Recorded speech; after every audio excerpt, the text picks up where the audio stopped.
the whole squad on. Hello, Here we are. everybody. Welcome to Eternal Mooncast special program Bishoujo Senshi Slumber Party. We're on the current adventure of reviewing the Sailor Moon Deep Dub. This will be the discussion portions for episodes 76 through 80. We'll talk about what worked, what didn't, and what we think all these episodes could have made them even better. Now, Sailor Moon has a long and rich history, but have you seen everything? I'm Relia, and these are my friends Monica and Michi and Duckie and Rizuki. We are 5 lifelong Sailor Moon fans who dove headfirst into the fandom and have stayed there ever since. We absolutely love being part of the amazing fan community surrounding this genre-defining series. If you've been watching and you'd like to jump to a particular episode, as usual, timestamps will be in the description below. Now, we know some of you may have not seen the deep dub. In fact, these were known as the lost episodes. If you want to watch along with us and enjoy our reactions, join our Patreon and get in on the fun. It's free, unless you'd like to get our reactions 1 week early, and then it's $1 whole. Please enjoy. That link is in the description below. Okay, so let's delve into watching episodes 76 through 80. Monica and I have watched some of these in Japanese or in Viz and in English to try and give a little bit more commentary about them. The Japanese episodes numbers for this month, if you're following along with that, are going to be episodes 83 through 87. And we'll be summarizing each episode, talking about them, and sharing our thoughts with you. That's why you're here, to hang out and hear our thoughts about Sailor Moon. We're excited to share our favorite moments, what we loved, and everything else in between. Join the chat, post in the comments, and let us know what you think about each episode too. We'd like to thank our citizens of the Mooniverse on Patreon, Sailor Denzel and Later Chapel, and our Twitch subscribers, Superlin and Sailor Denzel. You guys help make the Moony magic. As a reminder, this is a monthly show, and that these are just our personal opinions. We in no way represent Toei, Viz, or the Sailor Moon intellectual property in any way. All that said, this is our special episode for Michi's birthday. Happy birthday, Michi! And so as a result, we decided to get the whole Bishoujo Senshi Slumber Party extended fam together, and the 5 of us are gonna go through these episodes together. We are towards the end of the R season, so these are some of our meatiest episodes. There's no filler left for us to do. We are straight up into it, into the business. And let's go ahead and dive in with episode 76. The DEEK title is Legend of the Negamoon. Monica, what's our Japanese title? And the Japanese title is, if only I could get off of mute fast enough. The shocking future demands dark ambition. Oh, okay. So, I'm going to go into this before I start my summary and let you know that for this episode, although it is presented in a way that we would consider mild, the context of this episode will contain an attempted assault of someone in a way that an essay of someone. So do be advised that this is some of the most intense in that aspect that Sailor Moon gets. So let's get into it. When we left off, the squad has just arrived in Crystal Tokyo from the past, and when they get there, they notice that it's kind of a ghost town. Like, it's beautiful, but it's covered in crystal, and it is disturbingly empty. Rini suddenly gets very upset and runs away, and the squad start chasing her. Instead of finding Rini, they run into a man that very much appears to be Purple Tuxedo Mask, no hat. He welcomes them to the 30th century, and Serena instantly recognizes his voice as being the same voice as the creepy dream guy who was separating her and Darien for most of the season. Him being recognized, this upsets actual Tuxedo Mask, who immediately just attacks Purple Tuxedo Mask. Like, he just goes in on the attack, only to discover that Purple Tuxedo Mask, who reveals himself to be King Endymion, is a hologram, and for a different reason than usual, Tuxedo Mask can't do shit. Usually, it's just because he sucks. The squad finds out that King Endymion is Darien's future self. He tells them that he has Rini in a safe place, don't worry about it, and asks them to come with him. Meanwhile, elsewhere, Prince Diamond and Sapphire are like monitoring them because I guess they have evil CCTV. And Diamond immediately recognizes Sailor Moon as being Neo Queen Serenity, which is more impressive than all of the characters we've met so far, including Sailor Moon, who have not recognized Sailor Moon as being Neo Queen Serenity. But Diamond is like obsessed. He recognizes her because he like stares at her creepy like creep shots 24/7. It is all he does. So naturally he's going to recognize her anywhere she shows up. But this recognizing of her causes Diamond to, for the first time ever, get off of his ass and go do something himself. Meanwhile, King Endymion leads the squad to the remainder of their base and gives them basically a big info dump. He explains that in the past there was a big calamity, and in the 30th century, Neo Queen Serenity saved them all and ushered in a new era of peace. But a new threat arose from these like malcontents on Earth, who then fled to the planet Nemesis to become eviler. They returned and attacked Crystal Tokyo, basically just kicking ass until finally only the future squad was left to try and protect the Crystal Palace. The squad, the 20th century squad are mainly focused on like how wild it is that their future selves exist in the 30th century. Like they did not have much of a reaction to most of the info dump, except for the part where they were like, wait a minute, that's us? How could that be us? We're still alive. Just very focused on it. Next thing that happens is that Endymion just reveals that Rainy has been asleep in a hole in the floor. I don't know how else to describe that. It is as weird as it sounds, but is not commented on. And they all find out that Tuxedo Mask and Sailor Moon are Rini's parents. Again, shocking to everyone. He explains that he used to tell Rini bedtime stories about Sailor Moon and that she probably went back to the past, like to ask her hero for help because she'd heard about her in all these stories. And then he says that the Black Moon clan went to the past to try and preemptively fuck up the future. He apologizes for traumatizing Sailor Moon and Tuxedo Mask with nightmares, but he explains that this was to test their love for some reason. Suddenly, they're interrupted by Diamond, who activates like a brainwashing third eye and orders her to go with them. Everyone else is sort of subdued by the sheer oppressiveness of Diamond draining their power. Tuxedo Mask throws a rose, which frees Rini from being kidnapped, but Diamond still escapes with Sailor Moon in tow. The squad stay behind with Rini for no reason, and Tux goes off completely alone to try and rescue Sailor Moon. Sailor Moon wakes up elsewhere. Now she's untransformed and is somehow dressed in a fantasy nightgown. How else to put it? Diamond is there with her, being immediately and inappropriately horny. Serena then instantly tries to transform, but Diamond explains that her power is being blocked by his evil dark crystal. He says his plan is to keep her there forever as his queen while he rules over the earth, and he uses his brainwashing eye to like keep her immobilized while he tries to go in for a kiss. Luckily, Tuxedo Mask arrives in time and throws a rose to stop him. Tuxedo Mask is pissed. There is an amazing line from Diamond, at least in the Viz version here, where he says, "Silence, you self-righteous prick," which was masterful, absolutely.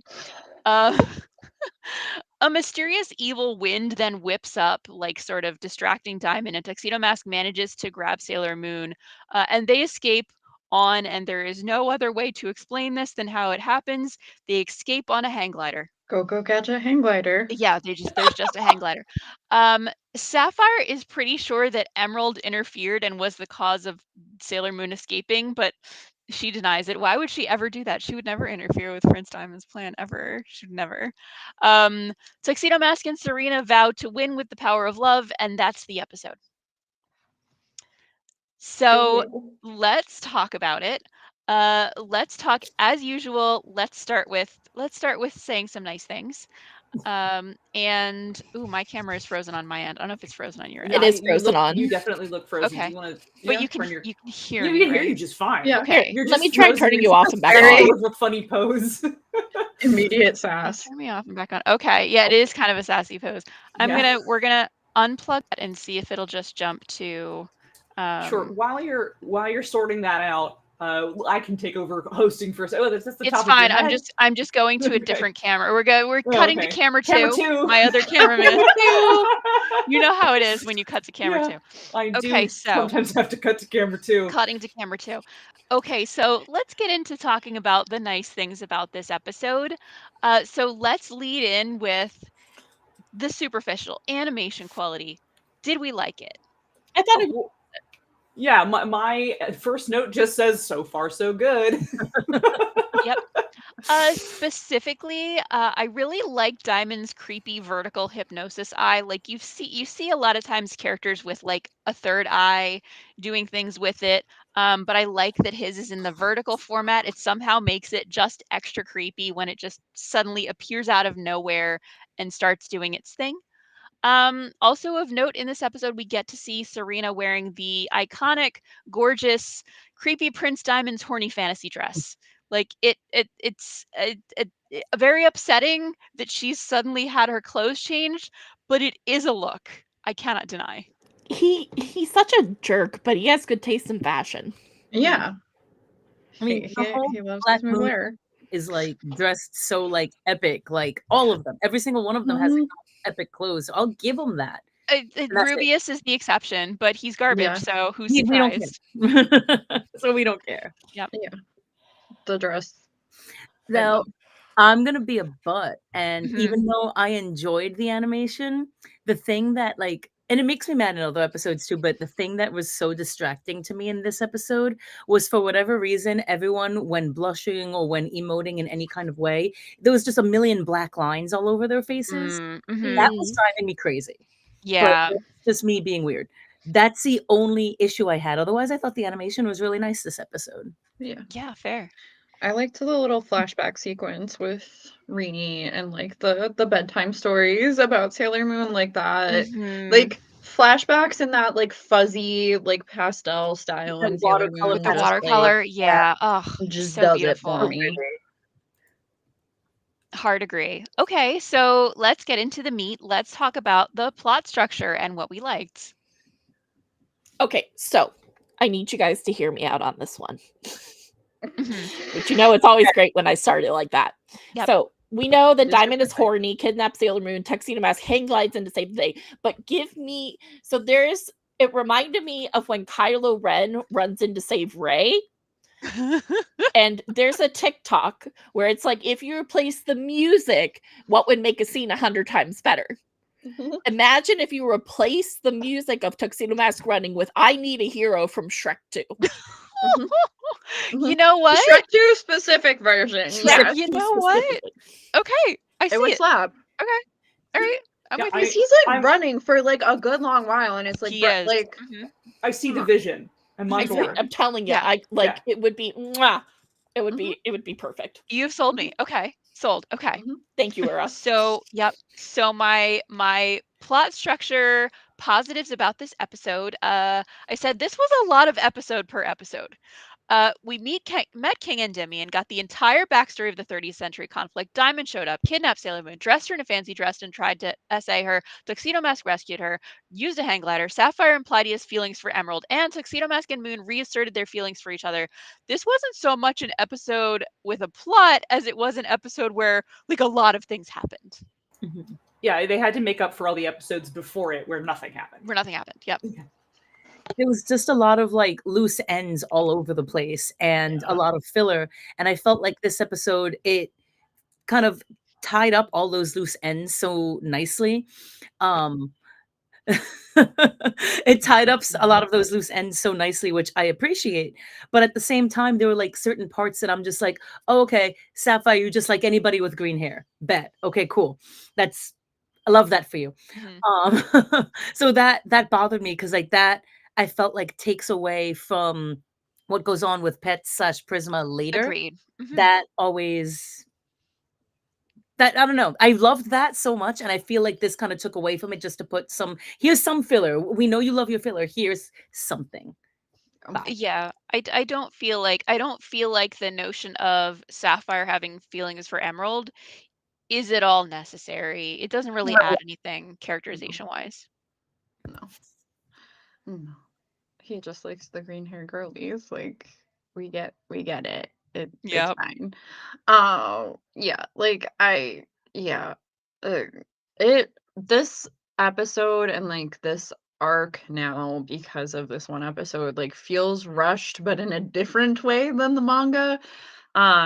Like I think I forget who coined Lester the Molester for was our this guy. boy. I want to give credit where credit is It due. was me. But I was like, okay, yeah, I guess we can't have like a whole season of Sailor Moon being kidnapped by this man because this is a children's show and that's Aki. But like, mm, yeah. And also like Tuxedo Mask coming to save her instead of the girls. Like, I'm pretty sure in the manga it's been a hot minute. I'm pretty sure the girlies are the ones that like bust in to rescue her eventually, but I could be completely mistaken. But Straight up, I love that the only reason, like, in order for them to convince the audience that Tuxedo Mask would be able to single-handedly rescue her from, like, lower tier big bad Prince Diamond was if Emerald helped his ass. yeah, Like actually, she was rescued by Emerald, low-key. yeah, yeah. Yeah, and no, go ahead. Yeah, like that's not very feminism of you, Deke. Hashtag that's not very feminism of you. I just found it's like that scene of Tuxedo Mask running. He's running for like 45 minutes. Like he's just running. And it's the thing. I feel like it's the same scene just panned over and over. And I'm like, you'll get there. You can do it. I believe in you. I'm Yep. so proud of you. But I'm also just like Venus, Mercury, Mars, and Jupiter are just so like astounded that they leave the guy that in the 90s anime had no powers of any kind. Yeah. Yeah. And they Yeah. just, you can do it. Like you can do, you'll Go be with fine. Yeah. We'll hang out here in the safe house with Rini, the Yeah. four of us. It'll be fine. With four the of us actual will be fine. powers. We'll just wait here.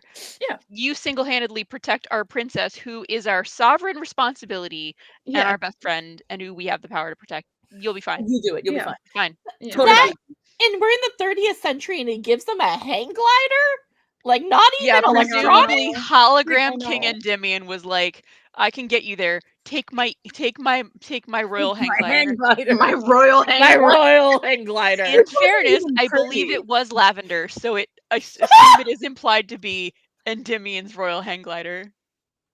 Goodbye.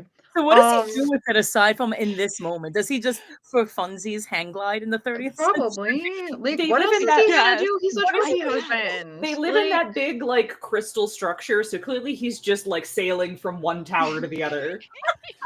he's just Link on his little paragliding adventures. Like, Yeah, he's popping like around. the Link or the player character in Genshin, where he's just like Yeah. like why would I walk down these stairs when I can jump off and hang glide? Occasionally I'll catch a wind current. Yep. Yeah, and then yeah. This is how us royal people do this. Naturally. Just imagine that like you're one of the Sailor Senshi and you're like having an important meeting with your queen about like the safety of the future, and then her fuck ass husband just comes flying down the stairs on his hang glider. I've arrived. What is that TikTok sound where it's like nothing, and then it's like, I want to ride or something? Like it's, I hear that music in my head as he just like travels by. Oh my god. Amazing. I'm so Okay. amused. So let's I can give the hang glider one bone. I Uh-huh. did just make this connection, and I am very unmedicated at this point. Like, it kind of fits because like Chibiusa with Luna P just has like a bunch of random ass shit, including a Glock. You do have a point. Glock.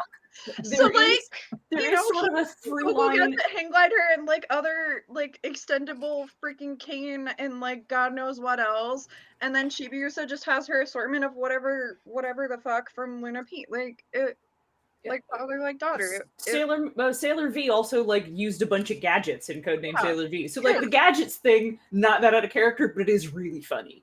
It is. And Kura asked, do we ever learn where he gets the hang glider? God no. No, there's so the only reason canonically that we're assuming that it was from King Endymion is because when Diamond takes Sailor Moon away, King Endymion says, "Don't worry, I think I know where they went. I'll show you how to get there."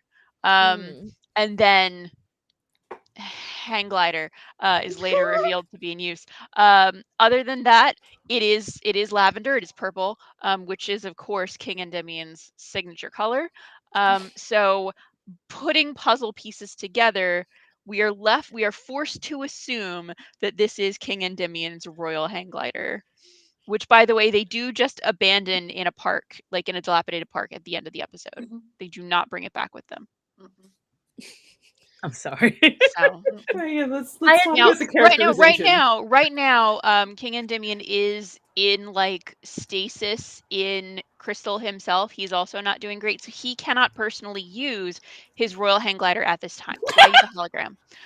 But presumably, once they save the world and restore Crystal Tokyo to its thriving nature, some reawakened citizens are gonna like rise from the dead in the park and be like, "What's this fucking hang glider doing here?" Yeah, it's the royal And hang then take glider. it to a crystal pawn shop.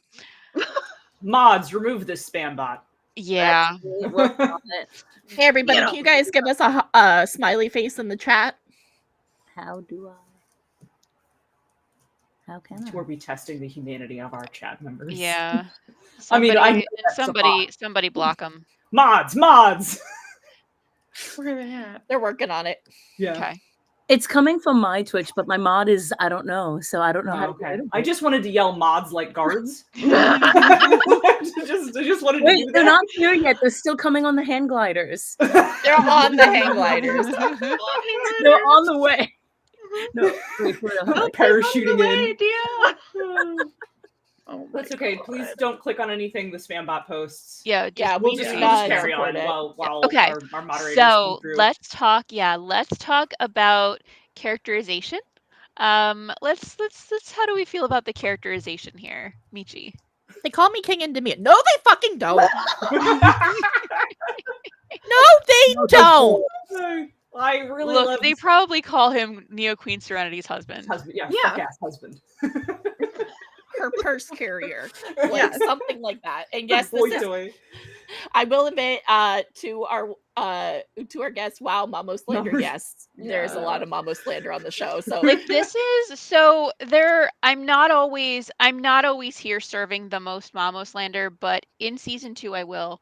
He is kind of at some of his worst in this season. I think he's more tolerable and less of a douche in later seasons. Yeah. Where he's fine. yeah, But yeah, he's really been putting us through it. So Yeah. we're a little salty. you know, we've been trying to give these characters a fair shake, but some fucking times.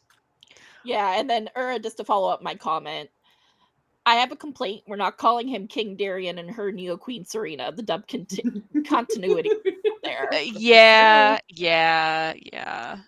This is true. In fairness, when I'm doing my summary, I'm partially working off of the Japanese version. So there will be times when I will accidentally use Japanese phraseology or Viz phraseology instead of the Deke phraseology. It is entirely possible that he introduced himself as King Darian and her as No, he Queen did No. not. Serena. But Mm-mm. okay. Okay, good. She's Thanks for still- thanks for She's still confirming. Princess Serenity in the past, and then Right. she's Neo Queen Serenity in Yep. the future. Okay, great. So, I love Saphir passing real blame in this episode. And he mhm. does so with some incredible deep trash talk. Please go watch the Patreon episodes just for the Deke trash talk. Yeah, Deke, like the first few episodes after the 2-year break, we fell off in terms of like Deke quality of the localization, but they've really come back into it with the episode titles and the trash talk. We are very pleased. So positive characterization, and again, not because I'm supportive of it, but because I think it's effective. Diamond is just immediately horny. He runs off to finally do something himself, and it's purely out of horniness. Like we know where we are going with the characterization of this man. You will hate him. He is terrible, and they just make him egregiously so. And like I think it's very effective.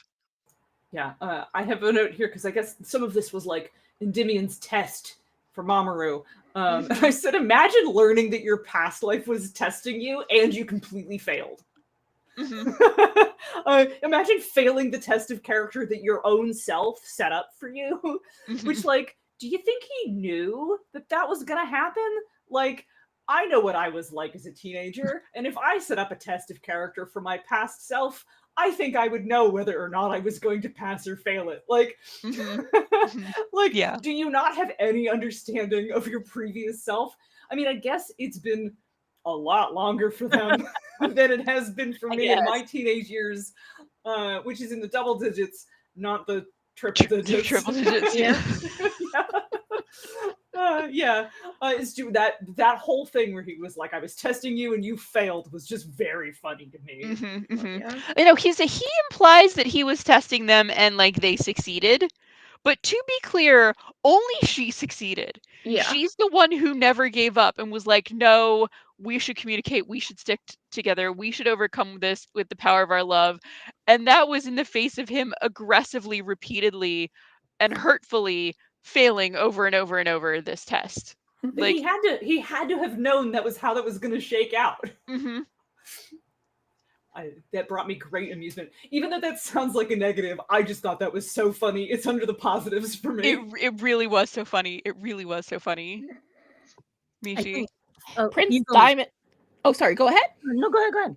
I was just gonna say Prince Diamond is the biggest creeps out of all creeps in Sailor Moon. Yep. Yeah. I think these episodes, especially this one for me, I felt like everyone, but especially like the inner Senshi, were just like a bunch of orange cats, like wearing one bracelet. Wall-eyed orange And it's cats. like, oh my god, that's our future selves. They look just like you. There is nobody else that looks like that with that outfit. Like nobody looks like that. Yes, that's you. Oh my god, that's the future me. Oh my god, that's oh my god, Neo King and Gideon, that's me. No shit. No shit. Duh. Yeah. Hello. Like I that, think, you know, I just watched these the brain cell moving like Pong. it's hard because when I watch these episodes, I always have to keep in mind like I'm sort of mentally automatically filtering out a certain amount of like sheer stupidity based on the fact that like these are shows for children, or that are at least designed to be functional for a child audience as well as an older audience, and therefore like sometimes they simply will not grasp the most obvious things that have ever been obvious to anyone who's ever existed. And that's supposed to be for the benefit of the children who are like, ooh, I knew all along, but they just figured it out. Or like children who somehow didn't know all along. And so a lot of times my brain just kind of like unconsciously just sort of lets that wash over me and is like, oh yeah, I know that if this were made for grown-ups, there wouldn't be 6 minutes of them going like, wait a minute, we're the future scouts? How can that be? But it is endless, especially in these episodes. It just keeps coming.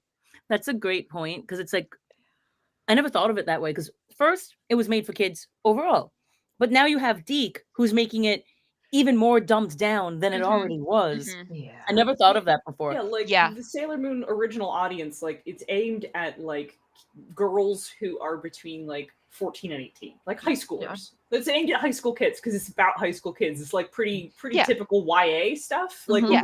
what we would think of as like a YA audience. And then Deke decided it was for elementary schoolers, Yep. which is a weird choice. Like it's very clearly for like middle and high school girls. Mhm. That's who it's about. It's obvious that's who it's about. They're the target audience. And I remember being the target audience and just being like,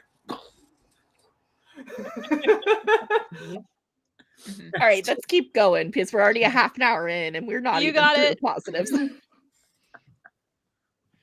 right, whose turn is it? It's Ducky. Ducky. Oh, Okay. yeah. I was just gonna say more mean things. Again, please Because do. I don't have nice things to say about the characterization of this episode. I'm sorry. The thing that like really pissed me off was Endymion calling it like this is my castle, and I was like, excuse me, sir, this is your Mojo Dojo Neo Crystal Tokyo castle? Yours? Did you build this with your silver Imperium crystal? I don't fucking think so. Mm-mm. Anyway.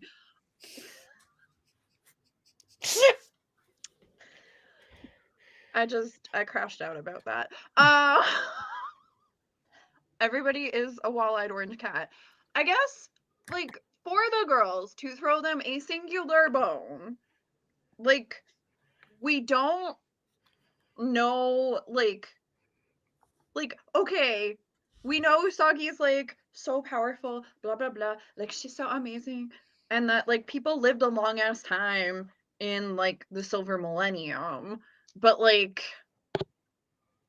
do we still live a long ass time now forward? Like, okay, reasonable to be like, what do you mean we're still alive and it's the 30th century? But like, girl, Mm-hmm. So true. mommy especially, I'm like, baby cakes. Yeah, like Come on. Mercury not even twigging is just beyond the Yeah. pale. Yeah. Okay, so let's back to positives, relevance to the ongoing story. Like anytime there's a reveal of the decimated future, that hits for me so hard. I love it. I just love the end of the second arc. A lot of this was me. A lot of previous parts of this was me being down on the second arc, and I kind of don't rank it as one of my faves. But I remembered how much I like the end of it, and a lot of my positive commentary through the rest of this is just going to be like, I love the end of the second arc. Also, Diamond's evil boner was revealed in this episode, where he's like, "Oh, I must possess her." And you're like, "Stop it!" It's Not Jared's very song. hashtag not very feminism of you. Yeah, Diamond's love should not conquer all because this episode is about consent. Yeah. Also, gotta say, the planet was a frozen wasteland. It's real different in 2025. Yeah. It's real different. So what's happening? How to get that way? Maybe look at what's happening right now. Also, the Deke dub cut the real reason behind the motivation for the Black Moon Clan, which is the only thing that makes them even a little bit sympathetic. Oh, really? What was Yeah. we didn't see it. What was the reason? They are like conscientious objectors to being ruled by the immortal people of the Moon Kingdom. Yep. Like they're kind of against the Moon ethno state. Yep. Which is not a bad thing to be against. Like they're people who oppose the rule of Neo Queen Serenity and are basically like, these all-powerful, long-lived beings don't deserve to rule over us, and they're kind of right. Yeah.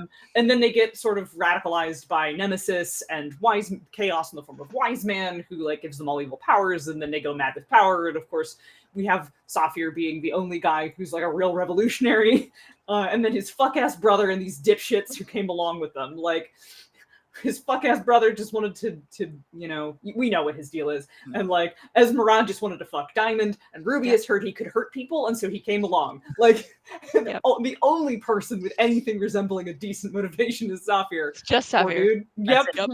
Just Saphir the whole time. It also cut why Neo Queen Serenity is like frozen in crystal. Mm-hmm. Two things that I thought, I don't know, I guess those are kind of negatives, but I'm bringing them up now. Yeah. So as far as positive relevance to the ongoing story, I mean, Endymion literally gives the entire backstory of the Negamoon and where it came from. Like, this is an info dump episode. In that sense, it is strictly relevant. Oh. Sailor Denzel said, I love how the silver crystal can literally bring people back from the dead, but it draws the line at climate change. Real. Freaking real. That's too much. Yeah. Asking a lot. Yeah. God's love has limits. Is it Monica's turn? Oh yeah. The backstory of the Negamoon and all that is hands down the best part of the second arc. I sort of wrapped that point into my previous thing about yelling about how much I like the end of the second arc. Sorry. No, you're fine. So Rini is Serena's kid. Wicked cool. I can't do that Canadian. I can't do that Canadian.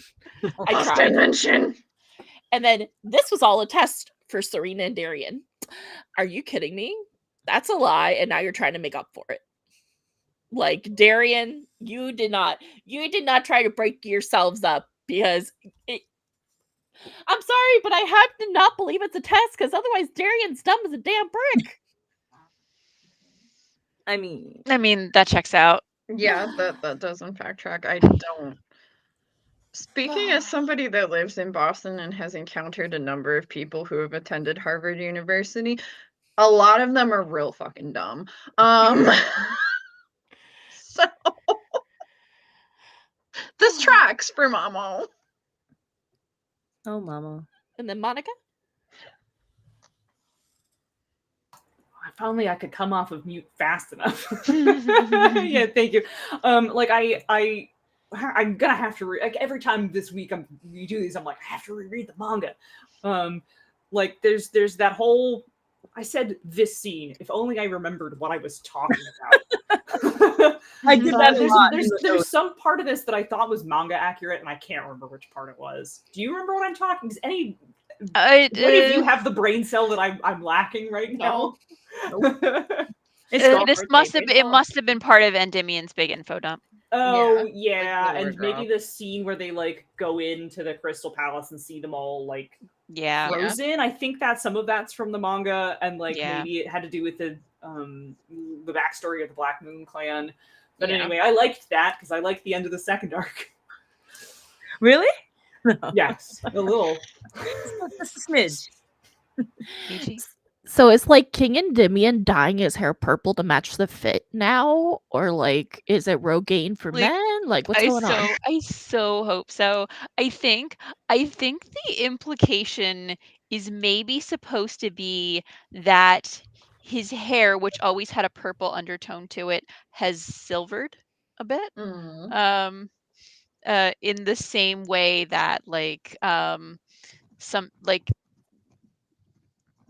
original Buns the First Queen Serenity. Yeah. Did she always have white hair, or did she maybe when she was younger have blonde hair and it eventually went silver? Like who knows? But I think this is maybe supposed to partially represent the fact that he's older. I think who knows? Also hologram, because like I'm looking at Well, yeah, the hologram part, he is partly translucent. Because he's like he's more like my purple when he's like back to regular. And yes, Ura, he is still a tool. Yep. I'm just gonna safely, in my heart, it's purple Rogaine. That's what I'm gonna go with. That's what I want to believe. Love it. Like, Yeah. I just feel in my heart, deep, that's what it is.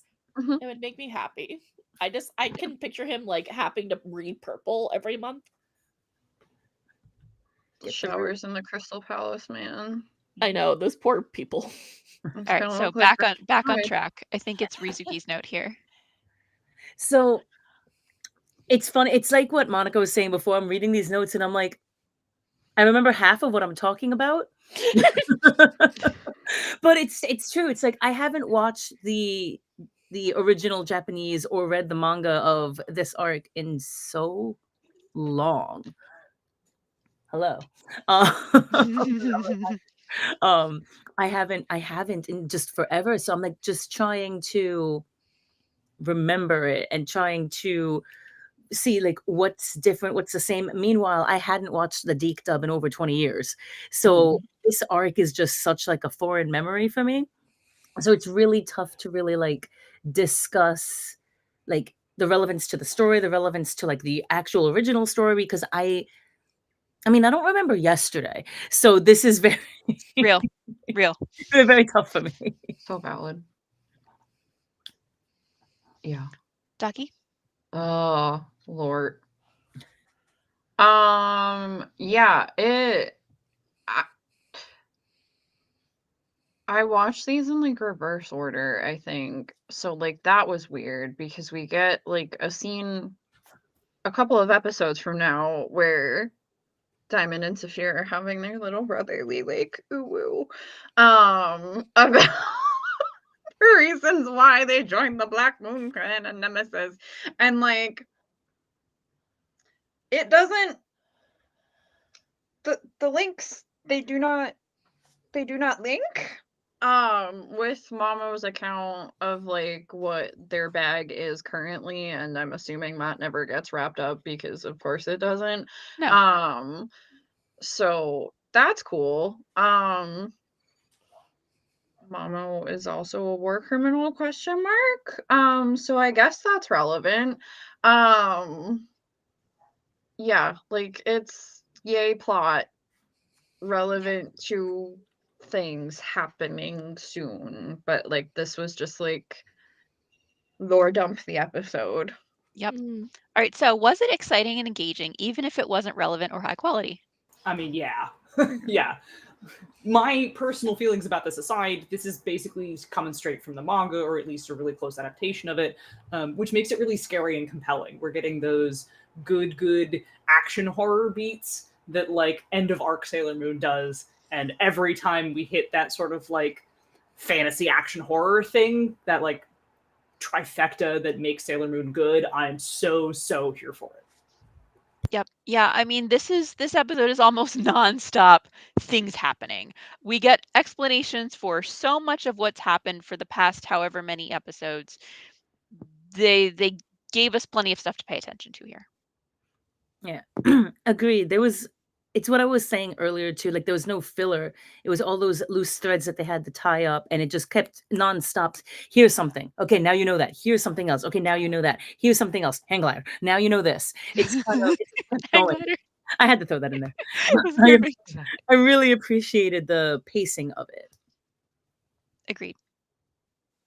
You know what's an underappreciated figure that they should make? King Endymion and his Like, magical they hang so glider. should. The minute I saw the hang glider, the whole time I was like, "Where is the merch?" Like, 'cause Right. we know that in the 90s we had like the moon cycle, Mhm. Oh God. and so I was like, "But this was really in the show. Was Mhm. King Endymion's hang glider? Where is the merch?" Where is his Dude, action God. figure accessory?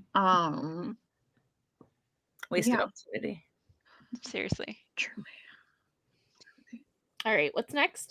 So next, let's talk about what was your standout moment of the episode. So my standout moment, not a damn one of them have a brain cell. Why do they have our same names? Bitch, you clocked the King of Lavender Dreams, but not yourself. Okay, my standout moment was a moment that was genuinely so fucking funny. Where Usagi goes, or rather Sailor Moon goes, "What? I'm gonna be Queen of Earth?" And my first grade teacher said I wouldn't make it out of grade school. It was genuinely so fucking funny. Like, for all of their like shocking, like, wait a minute, this is me. That was the one time when it was played for absolute hilariousness, and I loved it.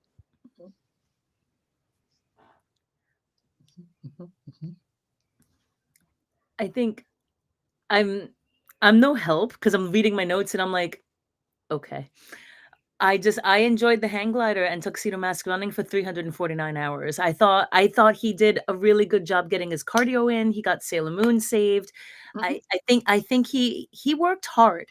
He worked very hard on this day. He did. He put in effort. He did. No one can say he didn't put in effort.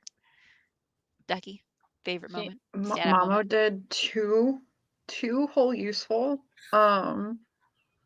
Amazing, incredible. Wow. Also, Mina was the one that dropped the like Rainy is Sailor Moon's kid. Wicked cool. Mina has been claimed for Boston. No notes. Okay, so kind of nested in with this. Favorite part? You're on mute, Michi. You're on mute. That was funny too. But I was saying hang gliders are so So true. 3000. Like I said previously, I really love the gals contending with the destruction of the future. Like arriving in the future and being like, ah, shit. Like, imagine. And, you know, do I need to say it again? I love the end of the second arc. Yeah.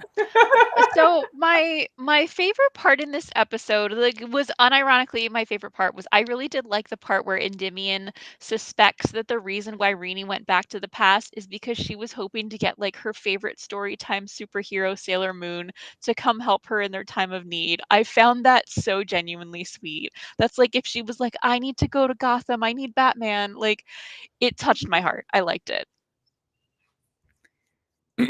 Aside from being really proud of Tuxedo Mask, I think my other favorite moment, and this, it's not as pure as yours. It was literally just watching the brain cell go from scout to scout and just Mercury really letting me down. I know. Oh, girl. Like, it just, the suspension of disbelief on Mercury not immediately intuiting this, like, the disbelief has been hung from the neck until dead. Exactly. Like it's a wrap. She's the only person here who can do math. Mm-hmm. Yeah, this is true. This is true. This is true. Okay, so favorite character of the episode. Emerald being jealous and letting Yes, Sailor Moon Emerald. go. Okay. Go So, girl. My favorite character of the episode was Horny Prince Diamond, not because I like him, but because the man is hilariously thinking with his dick at all times. Like, they let this man be in charge of their evil terrorist group. Truly, monarchies are amazingly strange institutions. This is gonna be mean, and I'm really sorry. Rini was my favorite character because she barely spoke the whole episode, and it made me really happy. I'm sorry. Brutal. I love you. Savagely attacked. Nucky. Diamond, because he is a man on a mission, and I love that for him. Also, like, it's so weird that, like, okay, hey, we've like created a group of dissidents against these moon people and their monarchy with another monarchy. Yeah, It's yeah. unclear what Diamond is the prince of.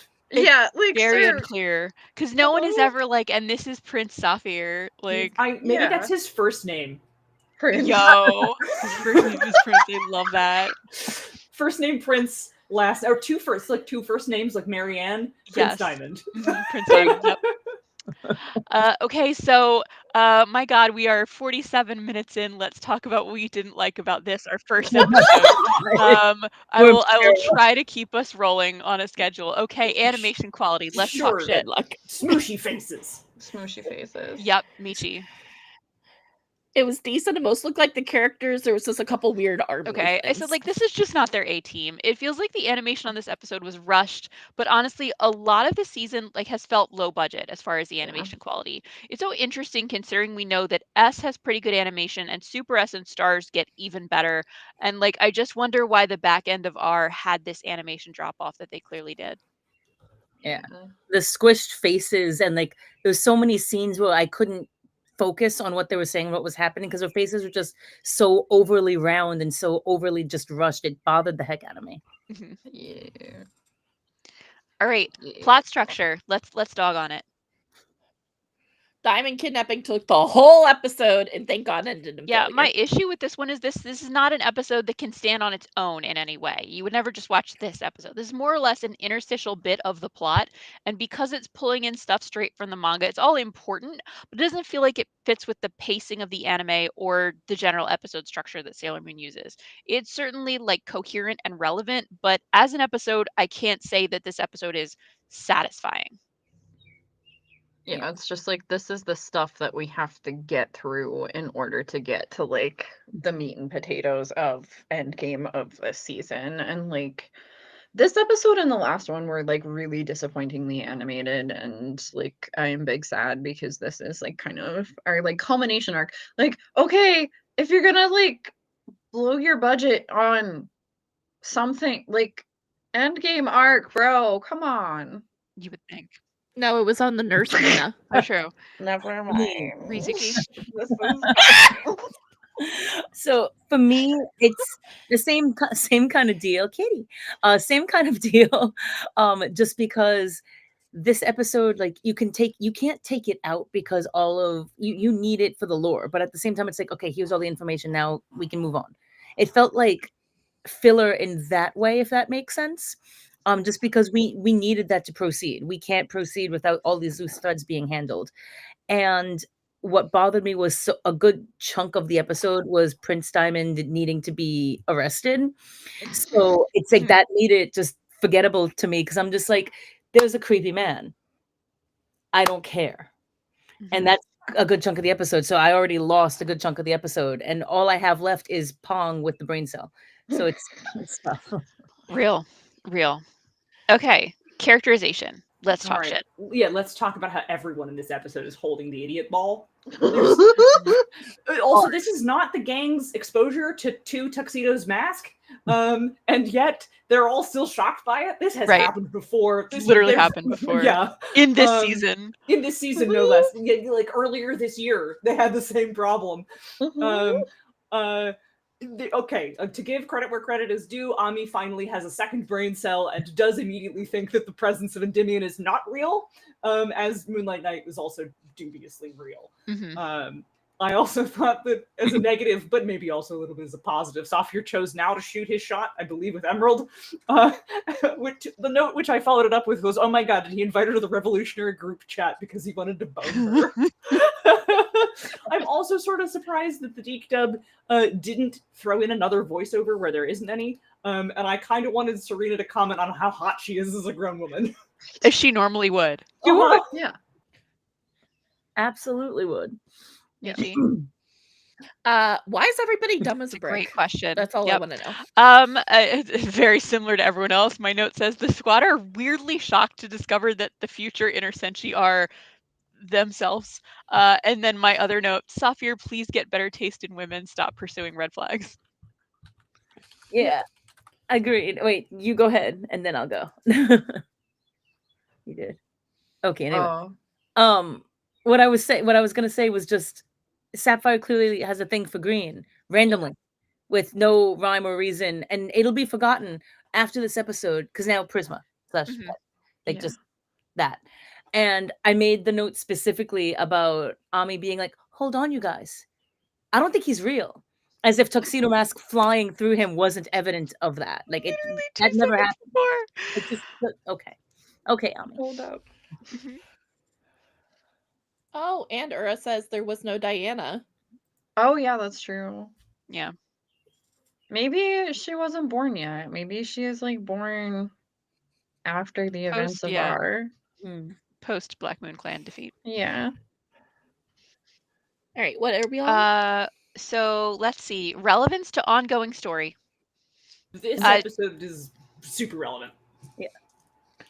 Yeah, I have nothing bad to say. We all in our notes said that it was a relevant episode. Okay. Yeah. Was it boring? If so, why? No. Not really. It wasn't boring. Like, it just wasn't it wasn't thrilling in any way. The entire diamond kidnapping bit was resolved within like 5 minutes. I'm telling you, if they had changed songs, it would have been better. But die on that hill.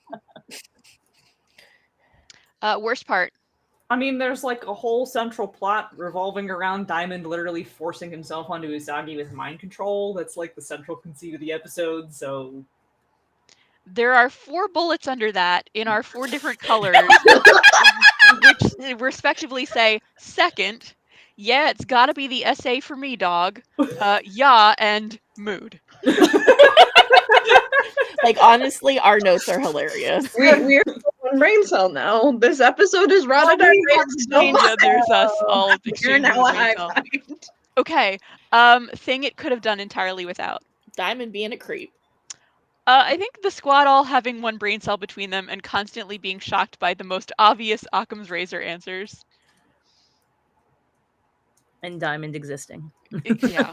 Okay, so now let us in desperation decide what would make it better. Cutting out waking after she wakes up, Tuxedo Mask just come right in, ignore Diamond completely, cut all the creepiness out. Fair. So my take was I think this could have been 2 episodes and they could have each been better developed. Spend one entire episode on King Endymion's nebulously located secret hideout, giving us the whole future backstory. Give us a meatier explanation for why Endymion tested Serena and Darian's relationship in the most invasive way possible, tormenting a man with incessant nightmares about the death of his partner. Then have Diamond show up at the end of the episode, kidnap Sailor Moon, abscond with her, cliffhanger. Spend the entire next episode dealing with her kidnapping. Show the squad all looking for her and how they go about this. Give us a longer interaction with Moon and Diamond with more of an opportunity for her to try and confront his creepiness with her noble viewpoints and some appeals to reason. That's how she does. Really show us why we should side with a demigod's monarchy and not just because she doesn't deserve to be assaulted. Make it feel like her disappearance had some weight to it. That's my thought. 2 episodes. I definitely agree with that. I feel like one episode, it could have been Endymion like, oh, let me explain to you what happened, and we could have gotten a nice flashback and actually watched would have been so good. Happen instead of just like, by the way, this happened. So anyway, y'all, like that just it just felt so. It just felt so. It was done in such a mediocre way, and I think if they split it up into like the sense that you described, I think we really would have gotten a much better understanding of what happened and how everybody's roles, and a much clearer understanding of why Diamond and his posse did what they did and what their mindset was. It would have just been more clear, I felt. Yeah. As you guys are describing that, I thought, I think this is just how it is in the manga. And then Yeah. Ura said, confirmed exactly that. Yup. That. Yup. Like, I feel like especially this episode, like, Usagi's, like, kidnapping doesn't have any, like, stakes to it because Endymion's like, oh, I know where she's at. And then, like, immediately Mamo is like, run in. Yeah, like how/why does he know where she's at? Right. Yeah. And, like, it doesn't, like, there's no tension because you know Mamo's on the way. Like, the worst that's going to happen to her is that she's gonna get smooched under mind control, which, like, Mamo's had happen to him, so That's you true. He will have it happen to him again. It Yeah, happens to him a so lot. many times. And I'm not saying that that's not, like, a Fancy's experience, but, like, give us some stakes, right? Like, her power's no worky. Like, let us feel some of this terror. All right, so let's. It's been 57 minutes. Let's rate the heck out of this episode. We don't need to do any extra time. We'll be fine. I said it was 3 out of 5 star. 3.5 out of 5 for me, just because I really like the future plot stuff. Yep, I begrudgingly gave it 3.5 for sheer plot advancement. 2.5. You must do better to make me happy. Fair. Tragically, 2.5. 0.5 each for Mamo being useful not once but twice because he has his little extendable cane in this episode that can support the weight of 2 whole people, and 0.5 for the Mooka dress because I am a slut for this fit. All right, so I think that averages to Averages to a about 3. 3. Yep. Yay! 3 whole stars. Ooh, and then we gotta do we have a villain in this one? Nope. There's What's no that one. There called? is no one to smash past. There's no monster of the week. Unless we're weighing in on Diamond. Big Yeah, pass. Big pass. Pass. Don't Pass. worry. In the next episode, we have a smasher pass that we can look at. Yeah, Right. yeah, we do. Okay. Do we Okay, let's recommend roll. this episode? Do we Oh, recommend something? Yes. I mean, it's a Yeah. necessary episode. I don't know if I would recommend it, but it's necessary. Yeah. So sure. All right, and then Required viewing. we do have a few comments I wanted to go over real quick. Yeah, do it. Okay, so because I've been getting them as we go. Ura said Diamond being a creep does keep him as a better villain and makes me look forward to him being taken down. Absolutely agree. That's why in characterization, like, although multiple times I was like, it's not because I think he's a good person, but because I like the strong characterization of just making him specifically terrible in that specific way. Yeah. 20 Yeah. on main. And then Lady Chapel said cosplay says facts on Prince Diamond being weird. Yep. And I disagreed with that. Favorite character for Ura was Serena. She proved the grade school teacher wrong. I had to piggyback that. She did. Yes. We all remember a time when a grade school teacher said something and we were like, that is out of pocket and I will show you in this life Yep. or the next. Ura coming in saying they saved the budget for Black Lady. As we see later, she almost always on model. It's true. It's absolutely true. The animation is about to improve. I'm Also- sorry. Did we just see Sailor Denzel do this one, but then Also, what is the security system inside the castle if Diamond can just poof up in the command center with no consequences? Yeah, exactly. Why hasn't he done that before? Yeah. And then where is the moon glider? And then I do appreciate that the anime dropped the Sapphire subplot of Sailor Moon is taking my Oni-chan woo woo. And then I think did we already go over this one? Yes. Yeah, No. we did. yeah, Sorry. Yep, we did. there's And a more then- recent one. They cut out the Ray reacting to the news. So I didn't notice that they'd cut that. That's so interesting. Yeah, and So then yeah, we can. It does look like. Oh God, Darren wouldn't have been in this situation if he went to get chocolate parfait. Facts. I had to save that one. Yeah. Hi, babe. So real. And then So real. this is real too. We're not anti-Mamoru. We're anti-90s anime Mamoru. Yep, Yeah. it's true. Very Like, cute. I want to love this man. I do. I do. And then Earl also said, no, I watched on Patreon. They call him Endymion in Serenity. Okay, perfect. Yep. Yep. And then last one, Ura just saying, we could have had more plot if we didn't have so much filler with the breakup. Yeah. But Yeah. whose fault is that? It's Mamoru's or Darian's for failing the test so many times. Yeah. The Yep. test was, Yeah. can you give us a season with no like I love you, I hate you filler, and he failed No. over and Yeah. over. No. So it looks like in Um, general, audience is rating this episode 3.5 out of 5, which comes in close to where we landed. So I'm glad that we're pretty much in agreement.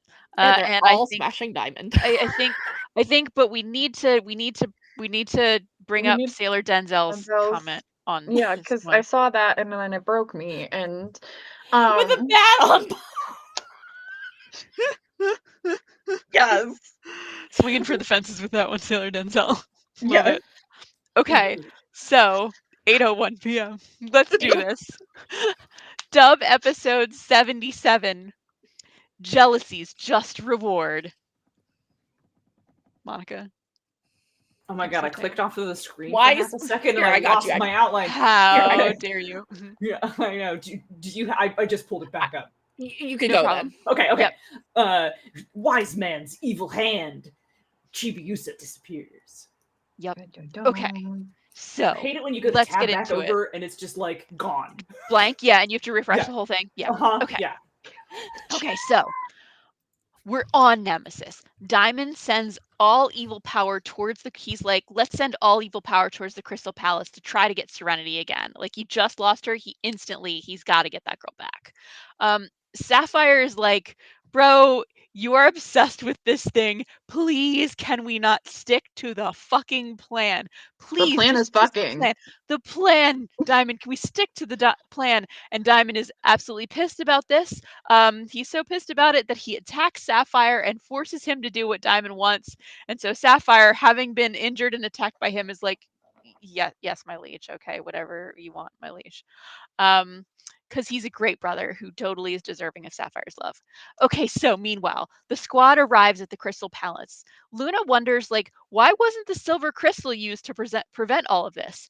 Rini conspicuously does not say shit, and luckily for her, Sailor Moon and Tuxedo Mask get back just in time to change the subject. Sailor Mars, having no sense of sensitivity in the Deke version, tells Sailor Moon to get her shit together. They reach Serenity encased in carbonite, and Rini tells her mom she brought the squad from the past, to which nothing happens. Her mom's still encased in carbonite.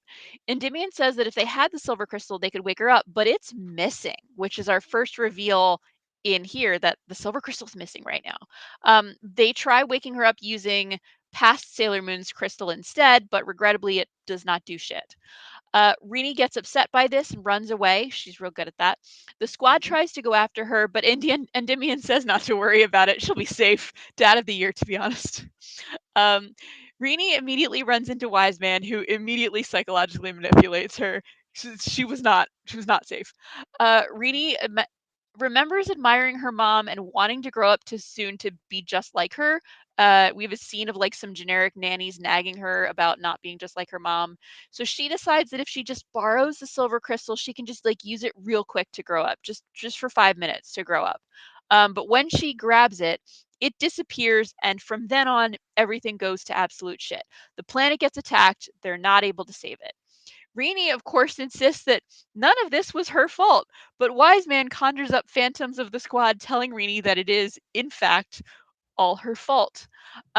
Wise Man says that Rini should use her power to prove to everyone that she's right and none of it was her fault, and Wise Man will help her show them all. So she takes his hand, even though he did not even offer her any Turkish delight. Sapphire chats with Emerald about how he doesn't trust Wise Man at all. Sapphire says that Diamond's kind of gone cuckoo for Cocoa Puffs over Serenity. Emerald defends him initially until Diamond briefly shows up to be nuts again about Serenity, leaves, and Emerald is like kind of convinced that okay, Sapphire's onto something. Emerald then seeks out Wise Man and is like, you got to help me out with this. He tells her he'll give her the power to kill Sailor Moon. He'll give her more powerful and that she will become the actual queen who rules Earth in the future. And he gives her this magical evil crystal crown. She says wisely that she does not trust his ass for a second, but in the circumstances that she'll do it anyway. She transforms into a really cool 90s villain outfit with the biggest possible shoulder pads for a few seconds before he then forcibly transforms her instead into like a big ass fuck off dragon. Dragon Emerald attacks Crystal Tokyo, and Endymion's supercomputer says basically that they need to destroy the crystal on the dragon's head because there's really a human inside. And the squad run off to fight the dragon. They attack the dragon to no avail. Elsewhere, Endymion prays to Serenity to give them strength, and then he notices Luna P rolling around in the room with no Rini. The squad's attacks are not doing shit until Tuxedo Mask reminds them about the dragon's weakness that Endymion told them about 2 minutes ago, and they finally get their shit together. Tuxedo Mask throws a rose at the crown, disabling it, and Sailor Moon uses her attack to dust the dragon. They briefly see the Emerald image of Emerald before she disappears for good. That's the end of Emerald. They regroup with Endymion, who lets them know that Rini was not, in fact, fine like he said she would be, and is instead completely missing. Wise Man, sitting alone in his evil realm, monologues about how he doesn't give a shit about anything that just happened to Emerald or Diamond or anybody, and that helping Diamond and Co. was never really his real goal anyway. The end. That's the episode. That's a hell of an episode. It was a hell of an episode. So let's talk positives. Animation quality. I love Sailor Moon's abstract and psychedelic background so much. It's a cost-saving measure, and it looks great, and this episode has a ton of them. Hard agree. The Taiki forehead gene is in the Black Moon Clan. Mm-hmm. Like the Sailor Starfighter specifically. Just the yeah, so much forehead. So I noted there was actually nice animation in this one. Some budget was allocated here. Congrats to Emerald, who gets to go out beautifully. I appreciated this one. I thought that the animation quality was better. There wasn't as many moments of round squished faces or black blush lines and weird harsh lines all over the face in this one. So very happy. Also, be careful. If you make fun of Taiki too much, you get her forehead too. I know. So true. I'm like, so true. every once I'm like, Bold.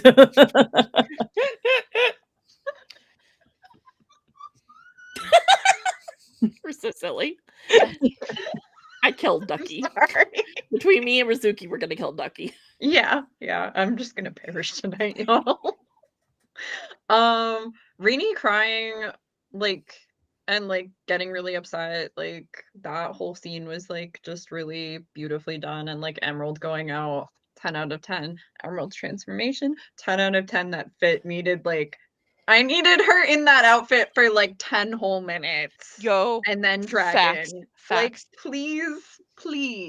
She was in it for 2 seconds. Not enough. Deserved more. Depression. Also, my other note was Serenity is hot in the future. I don't know what scene that's in reference to, but all right, so let's talk up the plot structure. What did we like? So Moon and Tux come back, try to revive Neo Moon. Rini is a guilty piece of shit the whole time. Rini exits the palace. No one follows her because Endymion is extra wrong. Rini remembers stealing the crystal because, let's be honest, that's what she did. Wise Man calls her out. End of the day. I genuinely fucking forgot that there's an episode where Emerald turns into a dragon. Same. Yeah, that's how she goes out. Compare it to the deal, becomes a dragon. Compare it to, let's compare it to the weak ass shit that Rubius did in his ending. Mm-hmm. And then she this bitch became a whole dragon. Mm-hmm. All right, so my positives were this episode had a real plot structure to it. I actually thought, other than some idiot ball moments, that it hung together very well as a narrative. Yeah, this one worked. Minus people continuing to be Dingus RS, but I suppose child neglect advances the plot, so. Something, the role of shame and jealousy and negative emotions and Wise Man's punishment of one and reward of another. So he's punishing Chibiusa, or he's punishing Emerald for this feeling of jealousy, but like praising and like kind of pumping up Chibiusa's sense of shame and like, hey, I have this path out from this really terrible emotion in both cases. And like, I just thought it was like a nifty little, that's not very hashtag feminism of you, but in two different ways. Real. That's a theme, honestly. So real. So for me, I also forgot that happened to Emerald, but I'm just like, you know what? I wish it was like 20 minutes longer because it was so badass and she looked so good and the animation was great and it was a better send off than Rubius Scott because he doesn't deserve it. He's fine. But in terms of like the plot structure and everything, it was a blend of oh my god, shut up, and this makes total sense, this tracks in regards to Rini just not taking any accountability because okay, you're a child, you're a 900-year-old child, but you're a child. Fine. I'll give you that. But this could have been helped to a point if you just, I don't know, didn't do anything that you did, or maybe took accountability or something, but you're a child, so it's fine. And then Wise Man playing off of that really like sets the tone for the next couple of episodes because that just keeps getting revisited over and over and over. And I thought that really assisted with the plot because it may not have made total sense right now because we just learned it, but it's gonna keep coming up over and over. So I thought that was really cool. Mhm. Okay, so positive characterization. Sure, positive. Not because we support it, but because we think it served the narrative well. Positive characterization. Rainy being guilty and showing it is good because it leads into the next arc of the Wicked Lady arc, and Mars being a bitch again for no reason. Mhm. Yeah, once again, we have, like you just said, Rini / Chibi Moon being a shit. But when she's behaving that way, I always find it just like a little bit sympathetic, because she's condemned to the life of being an eternal child. Then people get mad at her for behaving like a child, a thing she has only ever been for 900 years. I'm also here for Saphir being a hater about Wise Man. That was the thing that happened briefly in this episode. And I'm also here for Emerald realizing that the dark deal is gonna fuck her and then just being like, YOLO, fuck it, we ball.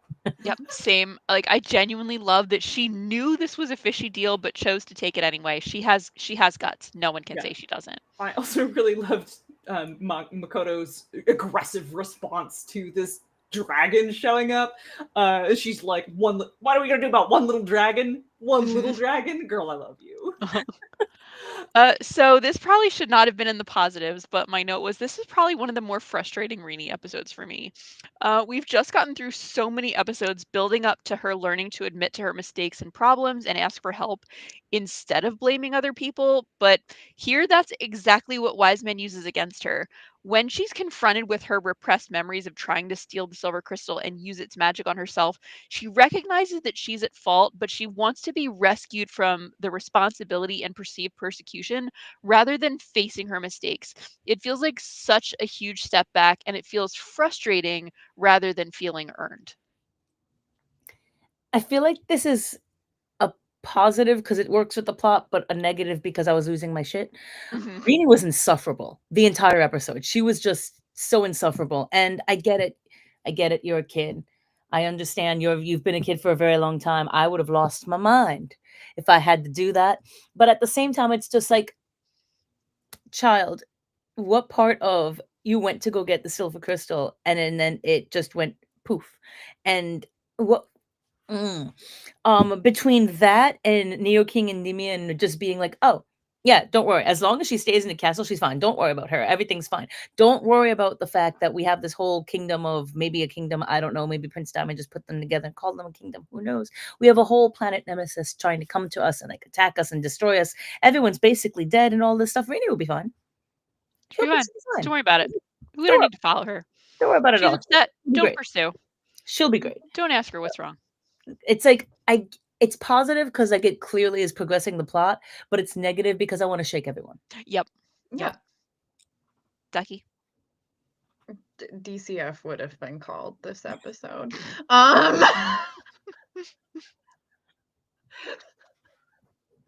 Oh my god, this was the bit where Google.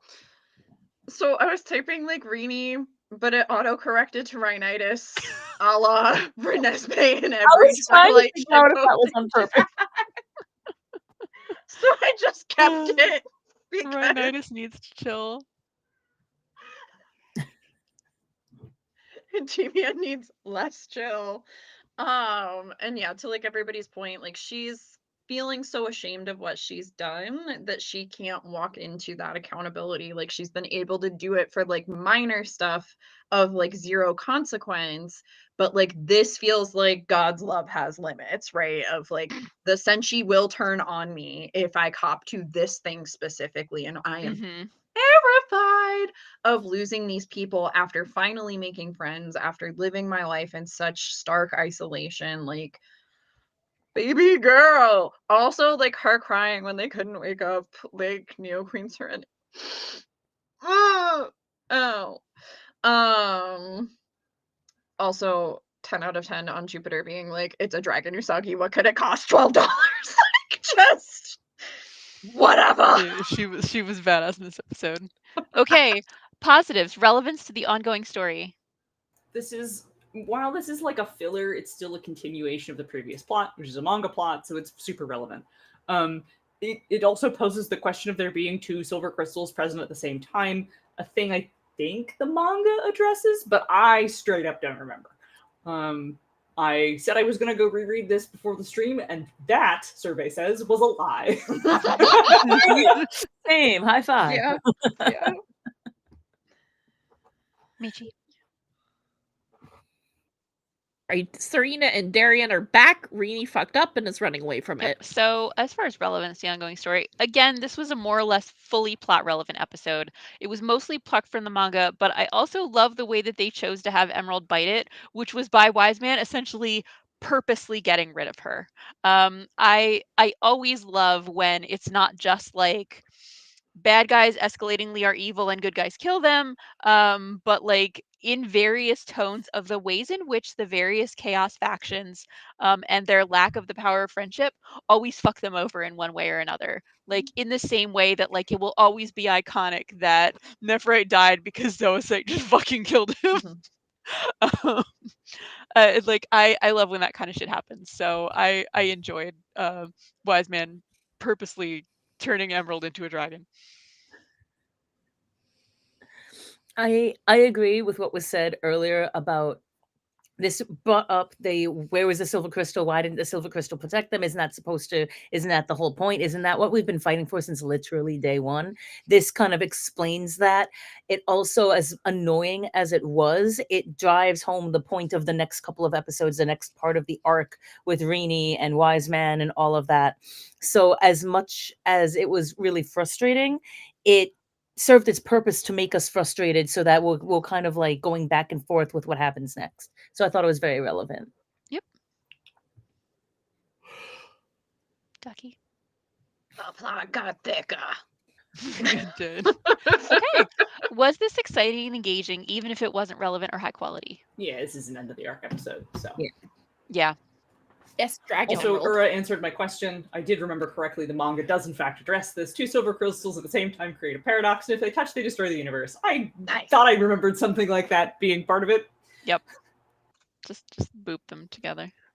Okay. So, standout moment. Apparently I had two different standout moments here because I like them. One of my standout moments was Emerald completely taking credit for Sapphire's worries about the Dark Crystal right after calling him a ridiculous worrywart. Like Sapphire was like, Emerald, I'm really worried about like us overloading the Dark Crystal and blah, and she's like, Sapphire, what do you know? And then Diamond shows up and she's like, Prince Diamond, I'm worried about overloading the Dark Crystal. Like, look at it.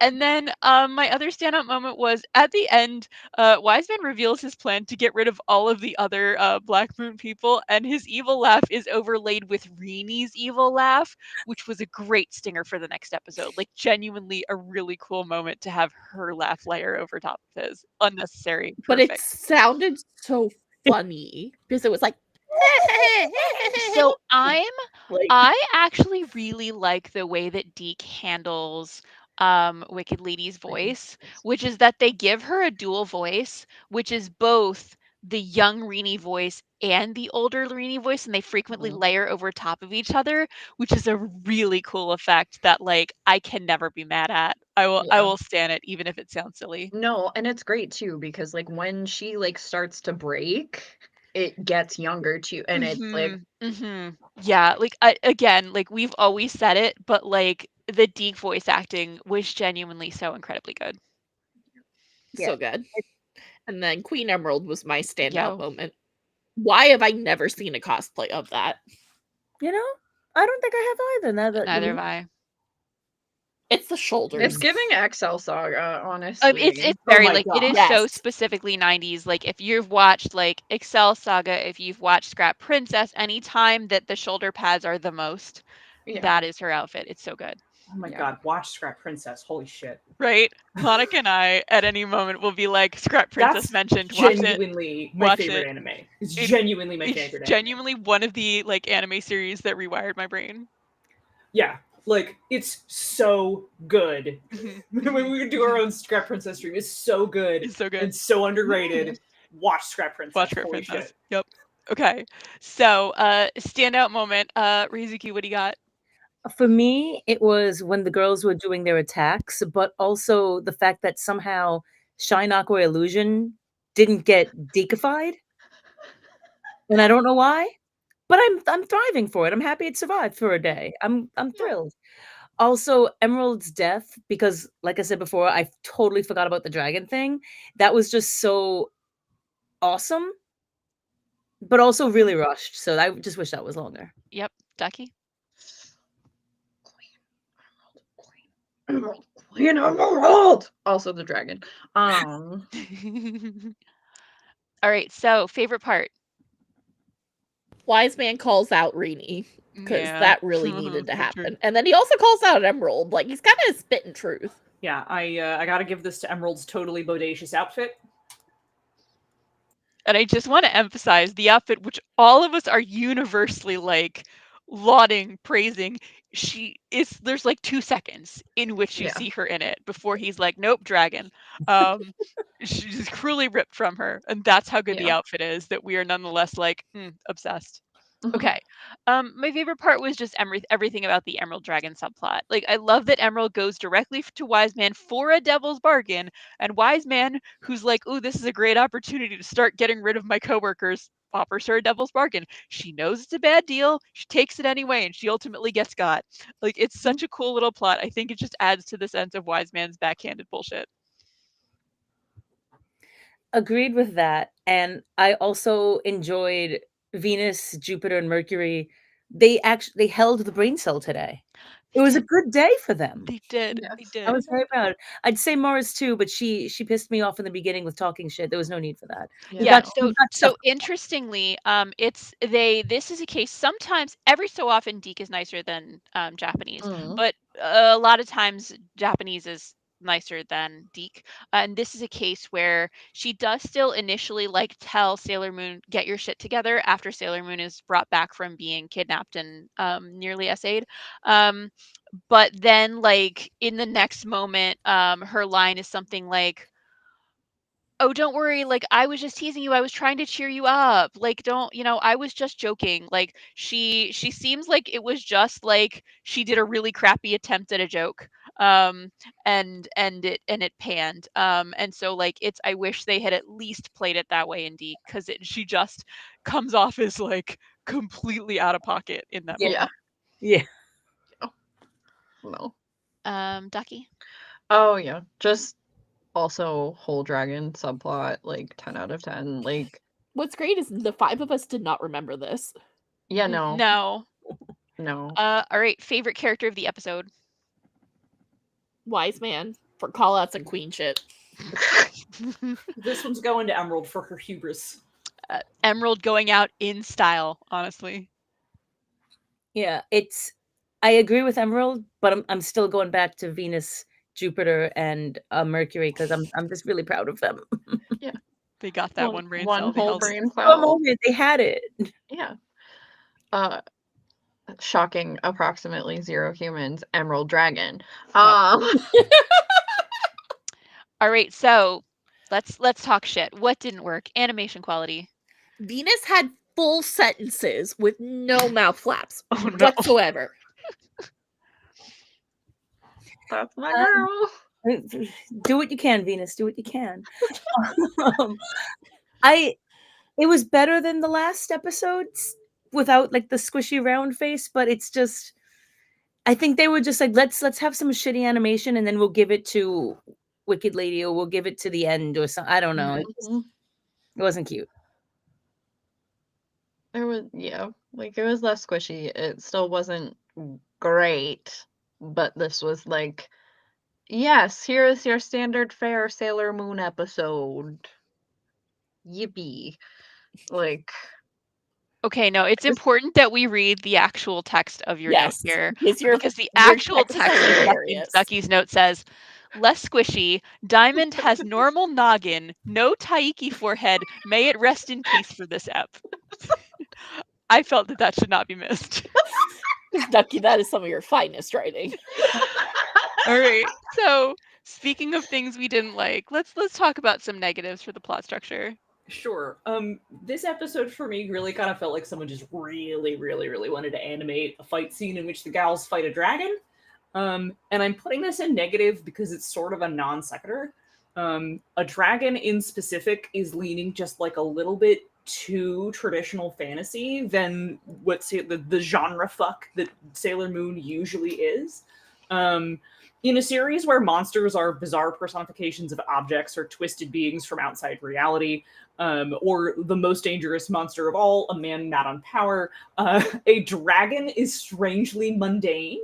Especially for specifically villains that are supposed to be futuristic. Yeah. Oh no, I described this as like, oh no, I'm overwhelmed with evil energy and have transformed into Puff the Magic Dragon.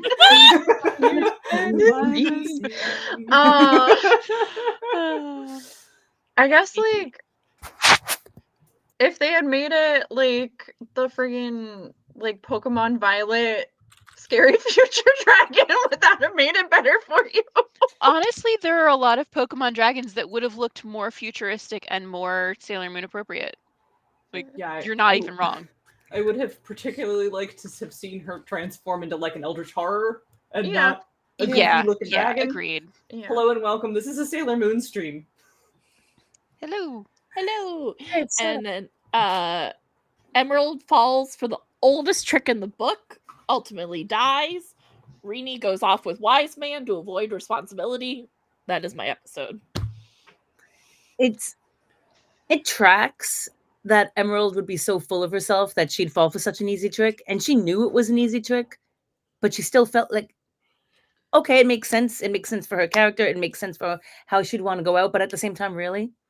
And it just felt so underwhelming because I'm just like, no, like, to go back to the Pokemon thing, I'm like, no, you'd honestly be more like a Mega Charizard Y or a Mega Charizard X in my mind. And you would just, I don't know. The other thing that I had wrote was Rini and Wise Man really are pushing the plot along because Neo King and Demian needs lessons on how to be a father after 900 years. So I think that they are really pushing the plot.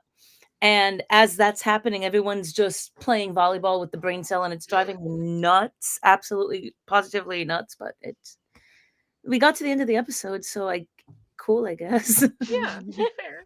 Ducky. Yeah, like I think I'm like trying to find the logic. I'm going whatever the opposite of Occam's razor is, I'm going there. Because like I feel like Emerald like literally is like, I know this is a trap. I know this man's ain't gonna give me what I want. Like I think she maybe believes it for like one whole second. And then is like, no, this is some fuckery. I guess like what would have made more sense characterization wise would have been her like acknowledging this as a suicide mission for what it is, of like, okay, I know that like I know that there is no hope for me with what's his face, Diamond. I'm like, Sapphire. No, wrong. There is hope for you with Sapphire, girly pop. It's the same man in a different colorway and less horny. Like, if she had gone into it with like, okay, I know this is a suicide mission because like I ain't gonna get my man's because he is so dickmatized by Sailor Moon. Like, okay, like, Dickmatized. like, all right, fine. But like to have her be like, oh no, I was bamboozled. Like, Mommy Warren, stop it. Also, I think it would have been cooler if like she had like transformed more gradually throughout the episode. Like that would have been sick. That would have been sick. But anyway. Okay, so characterization. What do we hate? Why did no one else venture off to go save Rini?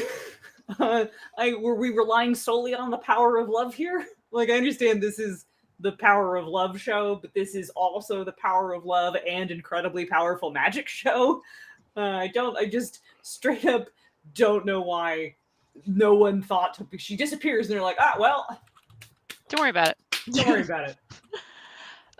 Yeah, similarly, I honestly am so mad that they had all the inners at the beginning of the episode had just stayed behind while Tuxedo Mask, the weakest member of the team, unquestionably, not even in the same league as like Mercury is supposedly the weakest member of the team. She is tiers above Tuxedo Mask in terms of weakest member of the team, and he went off to rescue Sailor Moon alone. No way. No fucking shot. They would have all gone. That is their best friend. Yeah. That didn't track at all. At all. But what I give Tux a point because out of everybody, he was the only one that thought to attack the crown on Emerald's head. And yep. I would assume that Mercury or like that, like 30th century technology would give them something, some sort of indication to like, oh, let's find the weak point or something. We see that with Mercury and her computer in present day and like later seasons, but that just clearly wasn't a thought. And then the Neo King and Endymion just using the computer and everything they were working with, they just I don't know. That just drove me nuts. And I made a comment here that I actually don't even remember. Mercury even commented on the technology, and still weak boy Tuxie was the one to make them realize, oh, we should be attacking the crown, not just randomly attacking the dragon and watching it heal itself. I know. Yep.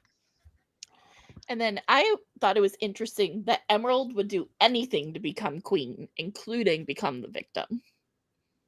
Well said. And then a comment kind of bounced off that. So Ninja Master 551 coming in saying, to be fair, the whole conceited woman turns into a dragon trope wasn't invented by Sailor Moon. A bit random, as you say, but also not totally unheard of, which I agree. It's true. Yep. Yeah, for sure. My other characterization complaint in this episode was Sailor Moon absolutely shitting on Sailor Moon. Sailor Mars absolutely shitting on Sailor Moon the minute she gets back from being assaulted by Diamond is just terrible. Like, reprehensible behavior. Like I said, it is handled better in the Japanese version and in Viz, but I still hate it. All right, so relevance to the ongoing story. What sucked? Rini decides responsibilities for losers, goes off with Wise Man to go deeper into her delusion of it is not my fault. Yeah. Piggybacking off of that, Rini and Emerald they don't take accountability and they get screwed because of it. But it carries the plot along, which cool, but accountability is our friend. At least it carries the plot so that Wise Man realizes, I don't need you and your posse anymore. I'm just gonna, me and this child are gonna do our thing now. And I don't know. Just leading up to it was obnoxious to me. Yep. Ducky. Hi kids, accountability is important, otherwise you get transformed into weirdly hot electric complex lady or weirdly hot dragon lady. The choice is yours. An array of choices. Okay, was it boring? If so, why? I thought it kept good pace.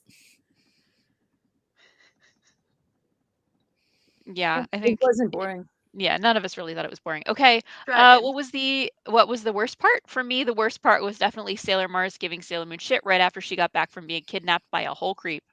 I agree, but that is second only to me for Wise Man giving Rainy an out and zero accountability. Yeah. Like I said, I would have liked it more if Dragon Emerald had a fucked up or weirder design, and then I added in Takeuchi would never design a monster this normal looking.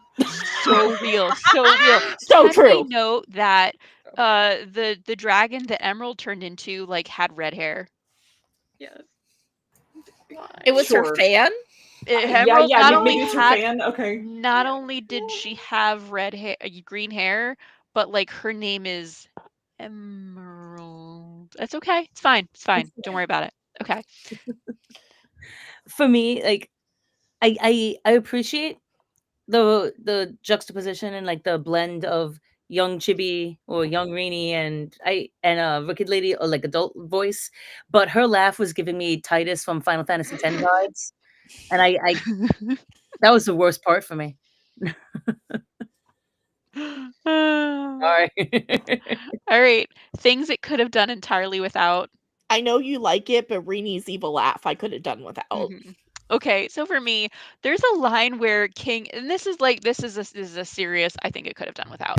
There's a line where King Endymion asks Neo Queen Serenity's comatose body to give the scouts more power, and that never results in anything happening. That kind of thing is just like, that's bad storytelling. You shouldn't introduce excess potential avenues for solving a problem if those avenues aren't going to get used, because it actually just lowers the stakes and decreases the tension in the story. Like, he says, he's like, oh, could please give them more power, and I'm like, oh, that's going to come into play, Mhm. and then it didn't. So it No, felt she like, gave them the power of the brain cell because she wasn't using it. apparently. Hey, baby, you can come over here. Yeah, come get pets. Oh.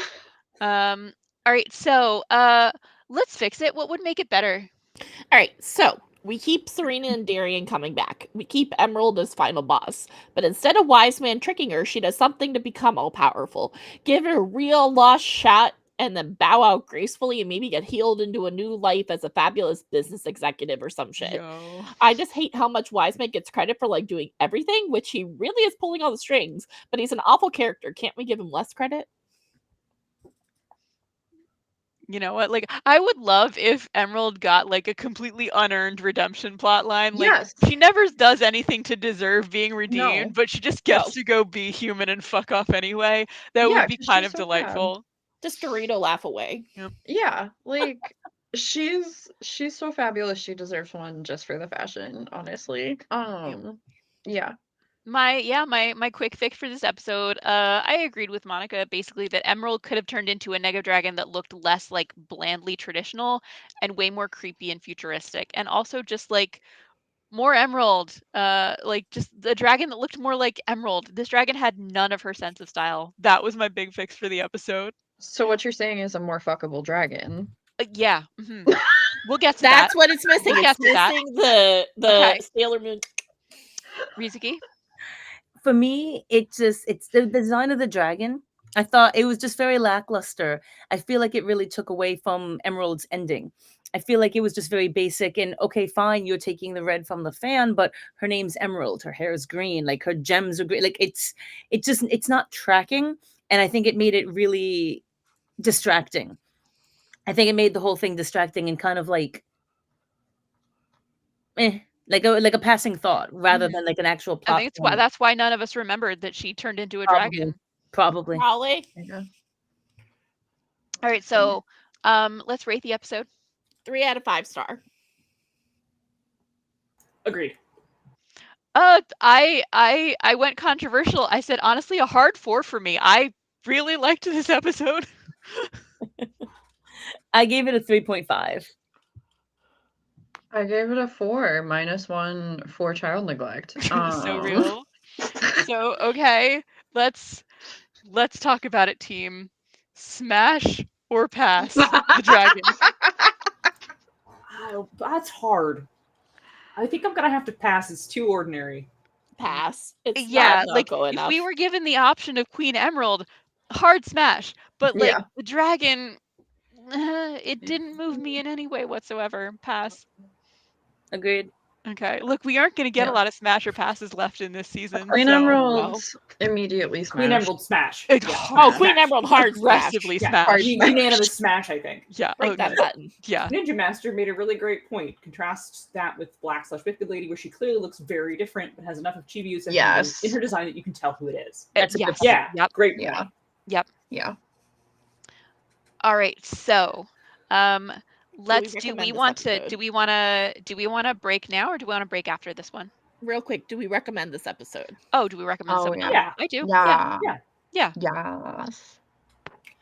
All right, so then I think it's time for our break. Yes. Yep. Let's take a Yes, break. Do we let's want to take a- come back in 10? 10. 10 minutes. 10? Quick. Yeah, because we All right. need all the time we can lovingly get. Yeah, we're gonna have Yep. to. We're gonna have to.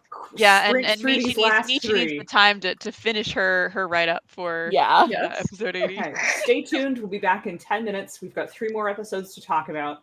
I hope you're having fun. We're celebrating Michi's birthday if you arrived late.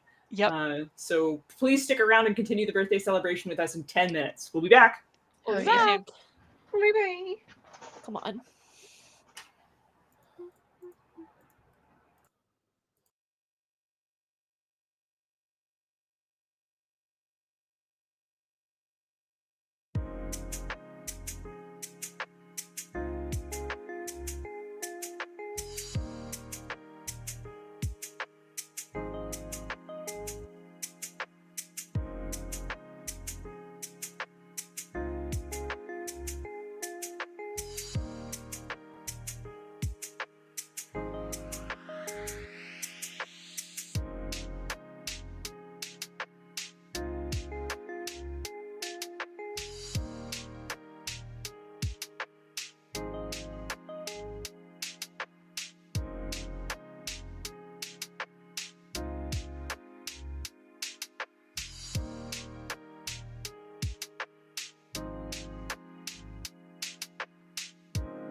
Hello, everybody, and we're back for the second half of React or Sailor Moon Deep Dub Review Season 2, Episode 76 through 80.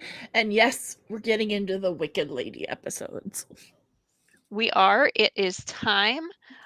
So let's get into it. My dog will be licking my hand apparently while I give my overview of this episode. So please enjoy any last drop of like salty human flavor. He will remove it from my skin. Look at him go. Something fell. Don't worry about it, babe. Okay, so Deke episode 78, Birth of Wicked Lady. Monica, do you And have it up? that's yep. And that is The Dark Queen, Birth of Black Lady. A surprisingly similar episode name. Yeah. I will say I certainly understand the localization choice to change it from Black Lady to Wicked Lady. I think that it holds up as far as like being an analogous translation. Like I think that Wicked certainly fits with the intent while being a less problematically translated choice. So I just wanted to give that aside because we hadn't quite talked about that little localization difference there, but I quite like Wicked Lady. Let's do it. So where we open, the squad splits up to go looking for Rini. Rini is in fact floating upside down in Wise Man's space. I just want to note she's like sort of at a like upside down partial angle for no reason. Wise Man's just kind of doing that to her to be fun. He could have this entire conversation with her like straight up and down, but he has chosen to go 7 o'clock with it. Good for him. He's crazy. He reminds her that her mom and dad always like mistreated her. So she then flashes back to a memory of walking with them in the rain. She's chasing a frog and she trips. And in her memory, her parents walk past her and tell her like to get her ass back up because she didn't listen to her mom. And she's like, "Daddy, you'll help me up, won't you?" And he's like, "You can get up yourself." Wise Man says, "Yeah, no one loved you." So then she flashes back to another memory of a time when it was her birthday, and the scouts also didn't remember and didn't want to celebrate her birthday. Rini's very upset that they ignored her birthday. Wise Man again says, "Yeah, nobody loved you." He infuses her with a bunch of evil energy, and she suddenly ages up into an evil adult version of herself. This is our first time seeing Wicked Lady. Wise Man immediately takes her to show her off to Diamond, and he tells Diamond that he and Black Lady need to go back to the 20th century where they can use Wicked Lady's power to conquer the Earth. Wise Man and Wicked Lady then just instantly leave, having said their bit. Sapphire shows up and he warns Diamond that he thinks Wise Man engineered Emerald's death. Sapphire insists that Wise Man can't be trusted, but Diamond absolutely rejects any reality and just says it's all the squad's fault. He's 100% on board with Wise Man's plan as usual and tells Sapphire to just keep powering the evil crystal to help them go to the past. Meanwhile, Sailor Pluto.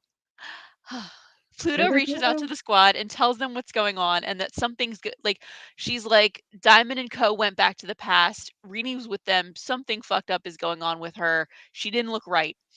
She sends them back to the past. Or if you remember, when they went back to the future, this took an entire episode. They went through the time warp. It was complicated. When they go back to the past, they just fly. It takes 2 seconds. Um, so back in the 20th century, Diamond uses his evil earring to summon like a big ass evil crystal, which Wicked Lady then powers up into a huge fuck off evil crystal. The squad, having arrived, sees the evil energy in the air and they go to fight. They're intercepted by Wicked Lady. She evil monologues at them for a bit, and then Luna P like recognizes her and flies to her. Wicked Lady hugs Luna P, and it turns into evil Luna P, a true icon. This causes the squad to realize that the person that they're confronting is in fact Rini. Wicked Lady attacks them using evil Luna P turned into an evil umbrella. The squad realizes that Rini must be brainwashed, and they just keep taking hits from her because they're not going to fight back against Rini. Wicked Lady insists that she's tired of being ignored and unloved. Sailor Moon insists that clearly none of that is true. She's never ignored. She's very much loved. But Wicked Lady will not hear it. She goes in for the kill on an unresisting Sailor Moon, but Tuxedo Mask stops her with a rose and tells her that she needs to break through her brainwashing. She chucks Luna P at him, and he tells Sailor Moon to purify her. Sailor Moon tries. There's a long sequence in which, like, She's sort of going back and forth between her older and younger stages. She remembers her flashback, but this time it's revealed, of course, that the birthday that no one wanted to celebrate was a surprise birthday party. Wicked Lady's on the verge of changing back, but then Wise Man shows up. He reinforces the brainwashing, and so he gets her back. She decides to stick with Wise Man. She monologues one last time, and she disappears. The squad are very upset, but they harden their resolve again to save her, and that is the episode. So let's get into it. What worked? Animation quality. What do we like? The background paintings of Crystal Tokyo are sick as fuck. They are. This I noted that this was gorgeous work by the Noodle Animation team. This is the animation team that they tend to bring in for some of your season finale episodes. The big ones get the Noodle Animation team. I say Noodle Animation with love. The animation is always very beautiful. It's sort of distinguished by the fact that sometimes the curvature of people's like arms and legs is so exaggerated that it looks a little bit noodly, but in a very pretty way. I also really loved Wicked Lady's transformation, echoing Sailor Moon's Henshin, where it's like, then we do the fingers, then we do the feet, then we do the waist, blah blah blah. Then she gets big boobs. But the but I like that it was an evil echo of Sailor Moon's Henshin specifically. So that's what I liked in the animation. Michi? I thought it was really good. Wicked Lady looked excellent. Like, mwah, animation. Monica, this is you actually. So it is. This is not animation related, but episode construction otherwise. There are some really excellent bob tracks in the deep dub of this episode. Yeah, Mhm. the music goes hard in this one. And for those who don't know who we mean by Bob, that is the wonderful man behind the music of Deke. Yeah, Bob he's the main- Summers. Bob Summers is the main composer for all the Deke music. We introduced him earlier on in our stream series, and every time the Deke music that's not like a vocal performance is off the chain, we thank Bob. Yep. Thank Bob. Bob Everyone is say our thank king. you, Bob. Thank you, Bob. Thank you, Bob. Ugh. Hell yeah. I really liked the pink flashback, like hallucination thing. And I also like that the animation style is slightly different for the future Senshi of like, okay, yes, like these are our girlies, but they are like they got lip gloss. They got like lip the outer gloss. The hair is Senshi. a little bit longer. They're a little Yeah. bit taller. Yep. Like it's like, okay, yes, like yeah. Also Wicked Lady reveal, foaming at the mouth, keyboard smash. Mhm. Yes. Rizuki, thoughts? Somebody had mentioned it in the chat earlier. I don't know when or who it was, but somebody had said that, oh yeah, the animation's been kind of bloopy because they saved it all for Wicked Lady because she never had a bad scene. Like she always was Correct. animated so well. And Yes. when she's animated well, everyone else looks better than all the weird things they had before. So I think Mhm. animation definitely improved even more so with these episodes, including this one. Yep. All right. So plot structure. What do we like? Real quick before we move on, just because Ninja Master 551 came up with a really good point. Yeah, I can say Yeah. words. Point. Ninja Master 551 says the male gaziness of the transformation aside, I do agree that it is a twisted inversion of Sailor Moon's transformation and is very well animated. Yeah. Male gaziness is such a good way to put it. Which is like, this is certainly a series in which the target audience is young girls, but the animation teams have proven that they just sometimes squeeze a little bit of their horny male gaze in there, here and there. It cannot be denied. And I think like with the rest of the girls' transformations, like yes, there's like this implied nudity, but like it never feels like Yeah, it's not necessarily a sexualized nudity. right. Like it feels like very empowering. It feels very like hmm you know, like thinking of Venus in particular, like not just because she's my best girl, but like she's literally like, hello, I am Yeah, the and like, Statue of wow, Liberty, on the right? one hand, Venus specifically has a camera pan up from like her toes to her head. Yeah, It's not in a like let's linger on her linger. butt way or anything like that. Like Yeah. it's not presented that way. Yeah, and I think like because this is like a wise man induced transformation, right? Like it's got that like Hmm. extra like bleh. And I think the like if you want to justify it, and I will take a shot at doing so, this is the transformation that represents like the id impulses of Rini, who desires the trappings of female Mhm. maturity. And so, like, for her, part of being a grown up isn't just like acting with maturity and making mature decisions. It is this childish idea of like, if I'm a tall, hot, beautiful lady with a huge rack, like, Yeah, then everyone will people will respect respect. me. And to an extent, like, this is a little bit also something that she gets from her mom, Mhm. because we know that every time that we've seen Serena Usagi use the disguise pen, she has been like, Mhm. turn me into a sexy princess with a huge rack, Yeah. and then was like, damn me, look at Yeah. that rack. Like, so there's, I do think that the more superficial and in some ways sexualized transformation for Rini can be interpreted as a representation of a child's immature fantasy of what it is to be a grown-up woman. Yeah. No. So 100. yeah, we can go to bat for that. All right, positives about the plot structure. Wise man makes a normal interaction evil, and then Rini gets turned into Yep. Wicked Lady. I feel like this episode works just fine plot-wise. Again, it's moving forward the ongoing endgame plot, and in this case, we get the return to the past and the reveal of Wicked Lady. I think it works fine for what it is.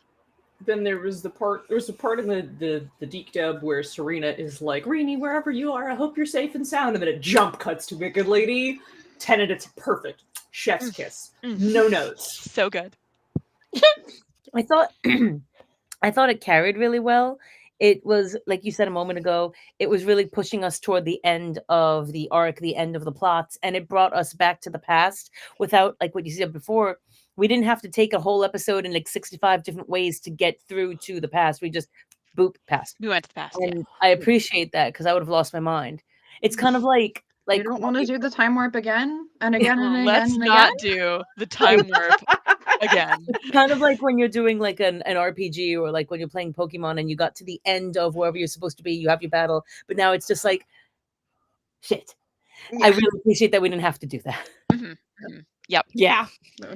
Okay, so characterization. What did we like? So my note here is basically asking the question, like, do you think any of this memory is real? The And tripping I'm one? putting this, and I'm putting this in the positives because it made me think. Like, do you really think that Chibi Moon's parents did all this? I've always wondered if this was just really stressed memories distorting everything. Like, children often remember, like, oh, I fell down and my parents didn't help me get up, but what they were actually doing was being like, come on, you can do it. Yep. You know, it's okay. You know, you're not hurt. Come on. Come on. Come I on. believe in you, little Sailor Yeah. Moon. Like, pick And yourself like, back up. but the kid perceives that as like they left me to die. You Oh, know? Children will like that. Yes. And I always assumed that this was Wise Man twisting those sort of stressed child memories into something worse. Yeah, and I think it's worth noting that when we see her in that memory, she's younger than the Rini that we know. Like, they've drawn an even younger version of Rini. So this is She's a like a baby. particularly, like, yeah, she's like barely walking baby. She's like, ooh, froggy, and then she chases it. Like, she is small. So this is like childhood. How well is she really remembering this thing? Yeah. And you'll note that Pluto is missing from all the distorted memories. Yeah. Pluto Yeah. loves her pretty unconditionally. Like, Nope. and Pluto is not her mother. Like, a lot of times you grow up with attachments to people who aren't your parents because they're not your parents. Yep. You know? Yeah. And I think Yeah. like Wise Man's not looking for like Wise Man is like looking for okay, memories tagged mom and dad. Uh-huh. Yep. He's not looking for memories tagged weird lady at the time door because he doesn't know to look for those. So my first note was, I love the part with Wise Man purposely distorting her memories of the time when she fell in the rain or the time when the scouts threw her prize party. Like, distorted memories are such a trope of like, oh, they've warped your memory and you thought something bad happened. Really, like, I don't care. I love it every time. I eat it up every time. I'm like, that is artificially manufactured angst and I will take it. Michi, I think. I Yeah. want to be a little controversial. Even if her parents did all do that, she could have gotten up on her own. I'm just gonna say it. I mean, She that could have ties gotten up that on into plays her own. sort into of- what Monica was saying. Yeah, go ahead. Yeah, that like sometimes your kid is learning to walk if they're that young, and like you want them to work on the motor skills of standing up themselves, Mhm. right? Instead of just doing it for them so that they develop, the muscle strength to get up, right? Mhm. And so instead of like picking the kid up, they're like, it's okay, you come on, stand up, right? Like she's old enough to. Mhm. But that, your young brain, it's traumatic because you're in pain and you're little, and sometimes you remember things like that. Yeah, And they hard. remember that as like, oh, my parents were neglectful, but they weren't really. Yep. Yeah. All right, so my other And- thing that I liked characterization wise, I really enjoyed the part where Sapphire was like, Diamond, I think Wise Man might be super evil. And Diamond was like, nonsense, Sapphire, you worry too much. I trust Wise Man with my life. Like, it becomes so satisfying to see Wise Man become so blasé about it because it will actually make it much more satisfying when he gets got. Like, he at any point, Sapphire warned him so many times, and he was like, I trust him with my life. That's a choice. Let's see if it pays off for him, Colin. That sure is a life choice that he was making. Like, but these no brain cells, no brain cells. And yeah, I'd like to echo kind of everybody else's points thus far. Like, I think Wise Man's playing into how Rini may have like felt in some of these instances, but the reality of the memory is just different. And I can totally see like Usagi and Mama being absent and Inners being like the aunties that are like doing their best to fill in the gaps, but like they have other shit to do. And so she's feeling neglected because she's not getting like, it's classic only child stuff, right? Of like, I should not have to share. I am only child. Mom and dad for me only. But yeah, just oof.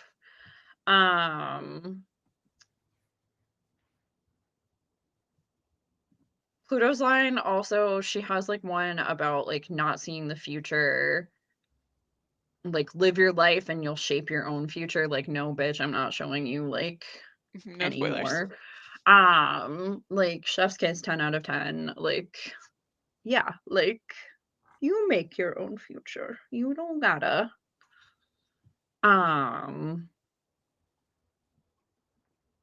Something about brain cell transfer to Artemis, because I think he was the first one to like realize like y'all, that's that Rini, that bad. Also Wicked Lady hugging Luna P, like good characterization. We love it because she's still a child.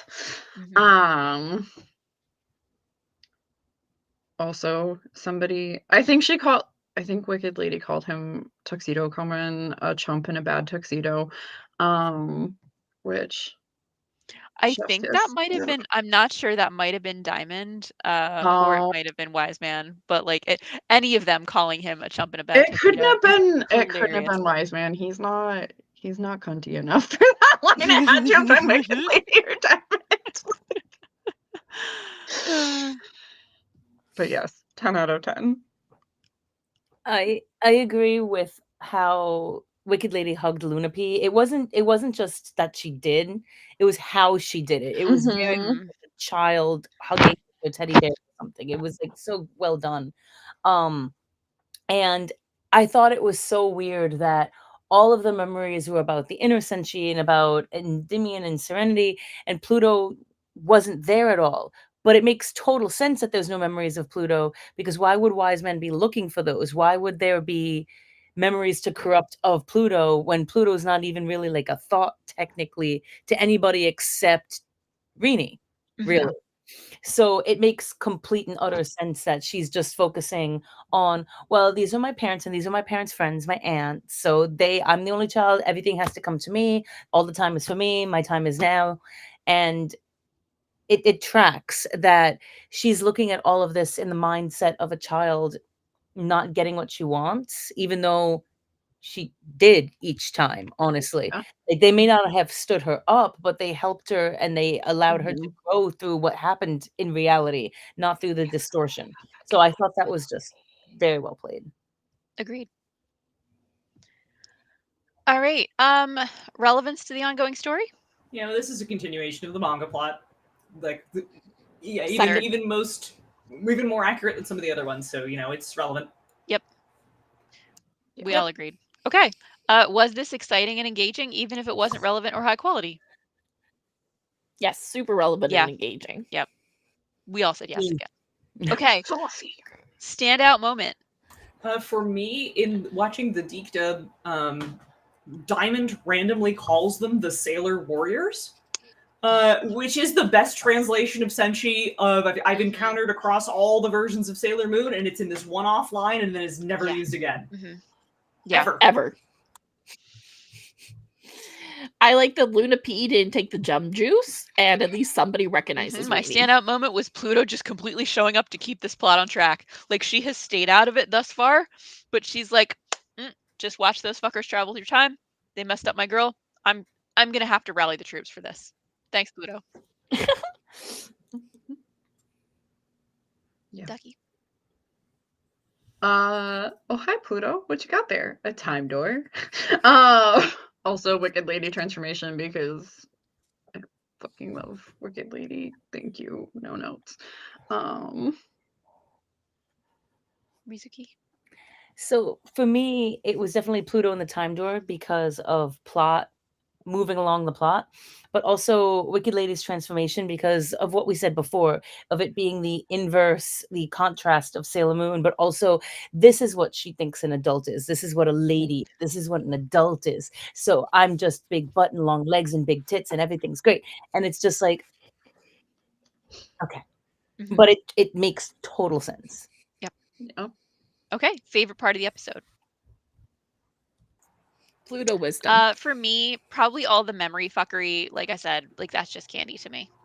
Evil Luna P. Evil Luna P. Evil Luna P. Like when if you watch on Patreon our rewatch of this episode, the sheer excitement we all have about Evil Luna P is off the chain. Like she's great. She's so good. I love her. She is first and foremost a hater for anybody against Chibusa, and I love that for her. Yep. I lie. Okay.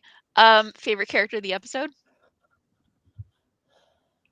Well, that's gonna have to go to the part. Here's the part where we all yelled Pluto because she showed up for 30 seconds. But she got really good animation in this one too. It was a good Yeah. animation team. It was what Yeah. she deserved. Yep. My note was Pluto, but also Evil Luna P. Yeah, anytime Sailor Pluto shows up before it's the third arc, the answer is Pluto. Yes. And I also loved Evil Luna P, and somebody called Tuxedo Mask Shallow Pretty Boy Nice. Dad. Nice. Ducky. Wicked Lady, a close second. Pluto. Rizuki. It was definitely Pluto for the 3.2 seconds she was on screen. It doesn't matter. You give us Pluto, like we That's it. rally. Well, I mean, that's all. Okay. What didn't work? Was there anything we didn't like about the animation quality? It was fine. Noodle leggy. The future inners, I'm concerned. I feel like they need doctors because they were very noodly. Yeah, so this is why I call it the Noodle Animation Team. It is Yeah. beautiful, but like just a little bit noodly. Noodly. Okay. So, what didn't we like about the plot structure? Rini isn't understanding about her parents missing her birthday and gets brainwashed again. Yeah. the plot explained over this time travel montage because God forbid we do something else. We're just going to tell you what happens while they travel through time. Also, I guess they don't have to traverse the maze of time backwards. It must be easier to go backwards. I don't know. It's stupid, but the justification that I'm giving it is that, like, she does explicitly tell them when they travel through the first time that they have to think about their destination. And because they are going to a nebulous future that they've never been to before, I guess that's harder than going back to the place you're from. Okay. That's going to be my justification for it. It's not in the episode, but I like it. I think it would have made it better. Yep. That's my fanon reasoning for why this montage kind of sucks. Fully accepted. Yep. Yeah. And I said, I plus one. Like last time they spent a whole episode in the time warp, but this time 5 seconds of flying. Yeah. Ducky. Yeah. Like I think that tracks, right? Like, and especially with like the taboos. I don't know if we've like gotten into that a ton yet, but like seeing your future bad. So like of course that's gonna be like harder because like you should not be here. But like if you're just going back to like where you belong, then I guess we don't send the weird eldritch time horrors to come and eat you. Fair. But yeah, I didn't hate the brainwashing because it's like basically this is how we gaslight people, like hey, therapist hat on. Like that, right? Of like this is close enough to the truth, but with a little twist. Yeah, And I think it was Lady Chapel cosplay earlier in chat who was like, wise man, more like gaslighting man. Gaslight man. Yes. Like, gaslight full back. man. Wait, I pinned it. I can find it. One gaslight man. Because our chat has been going you off. guys really have. I'm like, I don't want to lose track of so much of so many of the fire comments you guys are saying. No, I'm Thank keeping you, them, Michi. so we'll go over Excellent. them at the end. Rizuki, plot structure, what didn't work? It was basically the same. It's just I'm so grateful that they apparently had an escape route and were able to get home. Oh, come on, get out the dungeon. I just really appreciate that because I would have, like I said earlier, that would have drove me nuts. So I'm really happy for that. And I didn't think about what Monica said until now. Like they had no frame of reference to think about to get there, but they have plenty of years of reference to think of home. It's such good fanon. I love it so much. Genuinely, episode fixed. All right, characterization. What wasn't good? You know, I'm going to put this here because I'm not sure where else to talk about it. But the 90s dub, the Deke dub, I unfortunately didn't get a chance to watch this episode in its original form. I ran out of time, but I knew we'd have plenty to talk about. The Deke dub is missing the part where he like strikes the deal with Chibi Moon, and he's offering her a thing she wants. Like, it's not just that he twists her memory; it's that he offers her a devil's bargain too.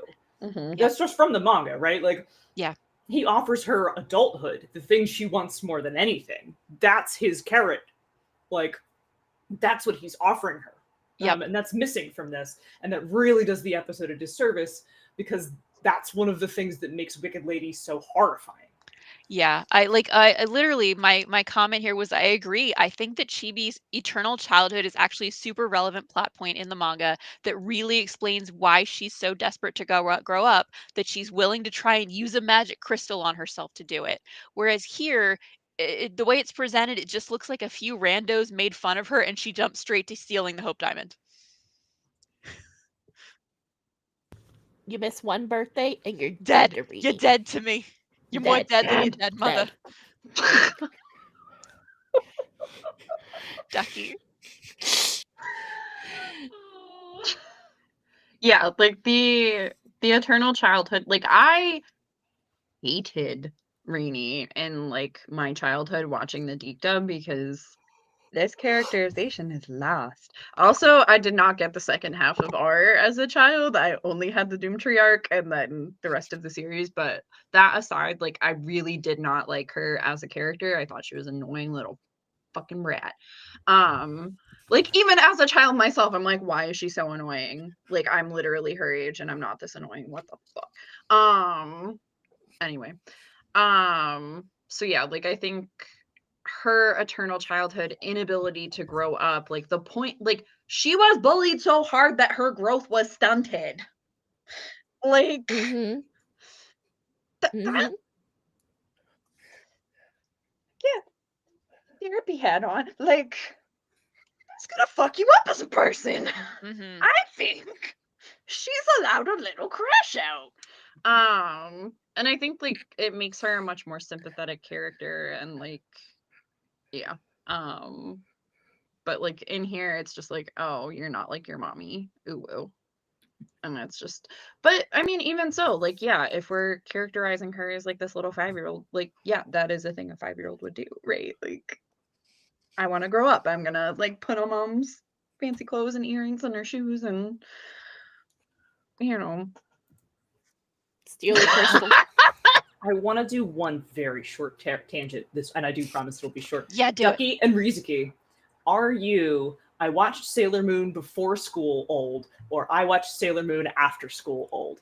Before school. I'm Both. after. I used Oh, yeah. Well, which one did you watch first? the 6 a.m. one. The 6 a.m. Yeah. Okay, yeah. Yeah. What about Duckie? Which one Oh are yeah, you? no, the 6 a.m. like Okay. Saturday morning, like I was baby, like I was like 3 when it was still on TV, and then I Yeah, had, at 6 like, o'clock in the morning. Okay. yes, So you I were was- watching I was- it in the morning, but as a really young kid. yes. Rizuki, you were watching it in the morning before high school, right? No. No? I was, hang on. If it was 95, I want to say 4th or 5th grade. So I would wake up getting ready for school, and I would watch that and then Sonic the Hedgehog, and that was my morning. Because I was definitely watching reruns.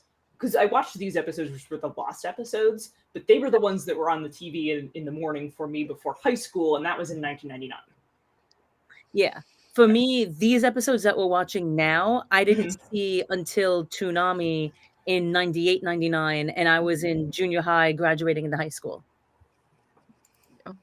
This.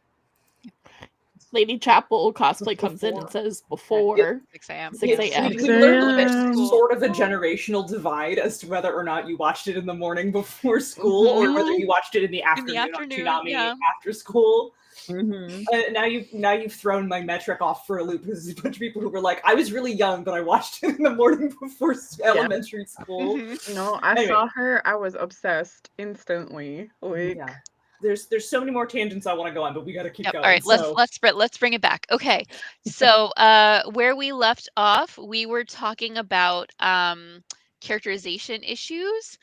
So let's talk about was there anything that we didn't like about the relevance to the ongoing story?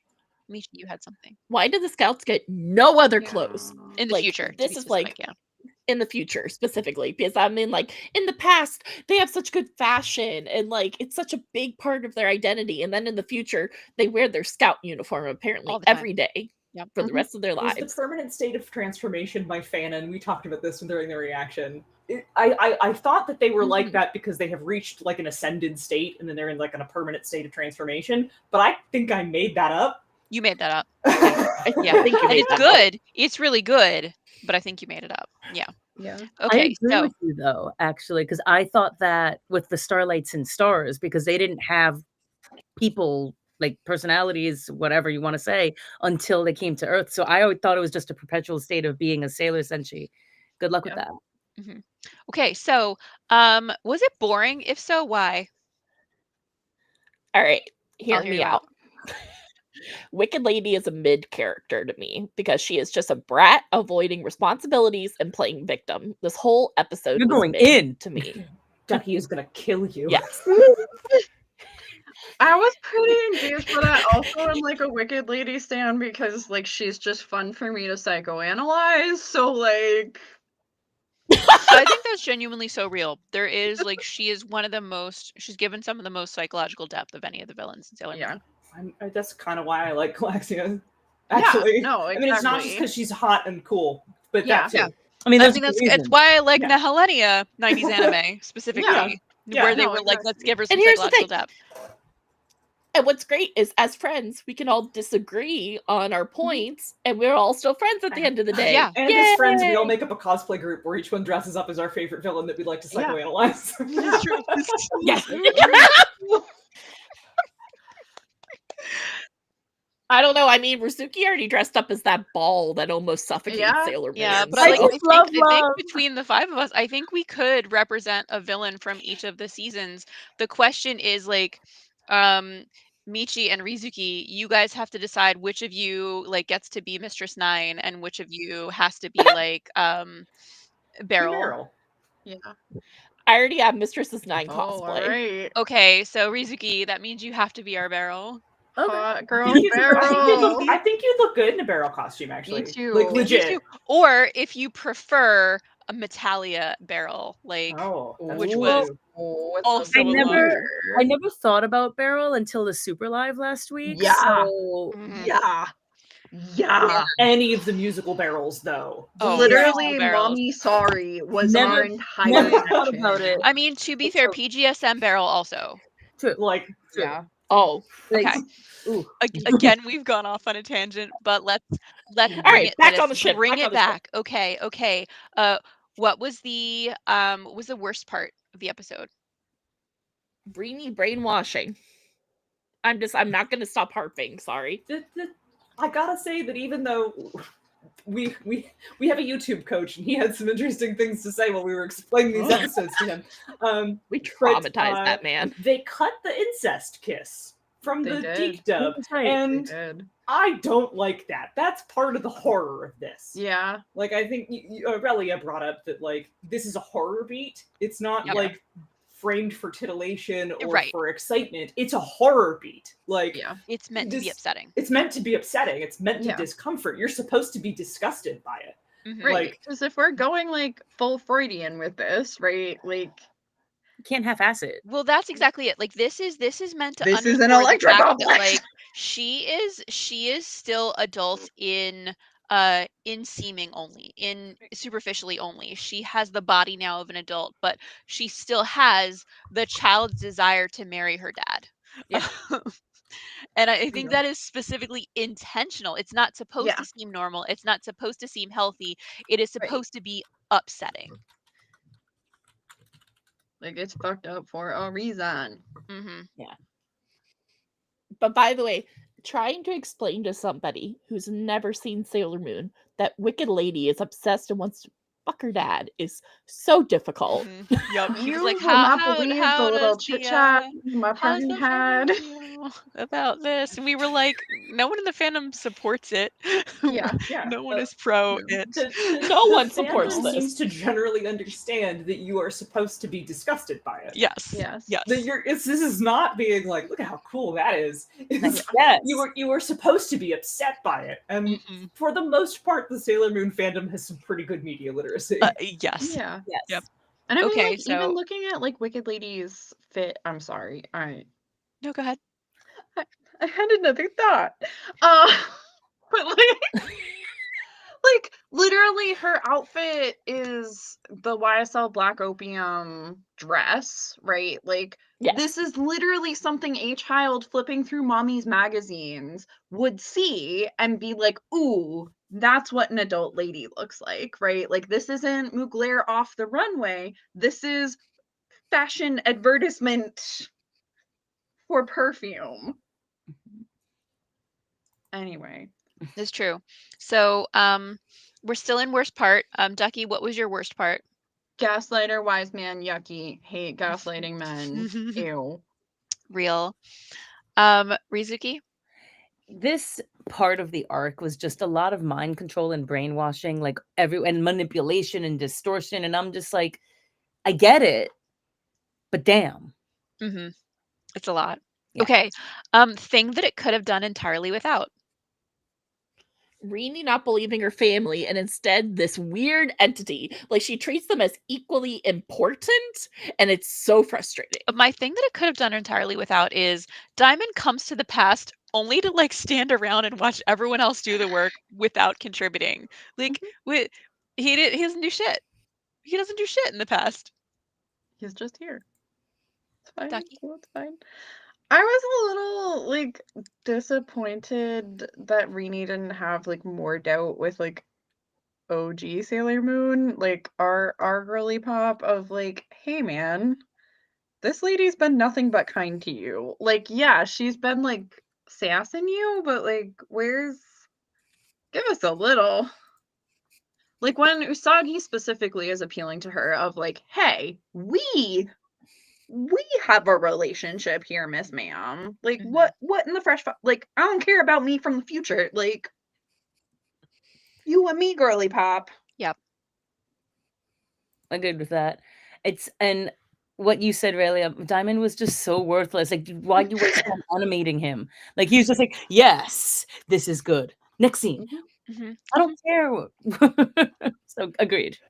Okay, so let's fix it. What would make it better? So fix the whole will she won't she with Rini. Just like cut that. Start with her announcing herself as Wicked Lady and then going back to the past. Fight her, but not will she won't she. Then have her go off with Wise Man as the crystals grow. Okay, my fix was just like put that whole Eternal Child plotline back in. I feel like it makes Wicked Lady's turn feel much more compelling. That. Fully agreed. I think glossing over that like makes the plot completely different and changes how we're supposed to look at it, how we're supposed to perceive it, how we're supposed to interpret it. It changes everything. I think that really is, it's so small and like having to add that in, but it makes such a huge difference. And I think that was really a poor decision, but whatever, Deke, whatever. Okay, so let's give this one a score. Let's rate this episode. 3 out of 5 star. Even though I didn't enjoy it, it is very important. I like this one, but I'm waiting for this to get even more fucked up, and it's going to 3.5 out of 5. Yep. Likewise, I'm giving this 3.5 out of 5. Really, really for the excellent manipulated memories. Like I said, like I love that as a trope. I'm giving this one a solid 4. 4 as well for me. Okay. So I think average, 3.5, it's like yeah. 3.5. Woo. Okay. Wow. Do we? There's no one to. Smash or pass, Wicked Lady. That's a pass for me. She kisses her dad. It's like she's hot, kind of would, but like she's a kid still. She's a kid still. That's the problem. So She's a she- kid still. That's off. Nope. She can Pass. hold hands and maybe have a gentle kiss with Mistress Nine, Yes, who is also a child in an Child. adult's Yeah. body. Yeah, And correct. so there's an Yeah. equivalent. That's fine Yeah. for them. Absolutely. And I'm that's- here. For I'm me, here for this. A pass. Yeah. Yeah. I ship it like FedEx. Do we recommend this episode? Oh Yes. my god. Yeah. Yeah, I recommend this I episode. literally have Yep. the print I mean, on my if wall. nothing else, you watch this for beautifully animated Pluto, and you watch this for evil Luna P. I mean, like, I guess content warning. She does kiss her dad with tongue. She Like did. that. But Not that's in a thing Deke, that- though. Yeah, Guys, that's with tongue. right.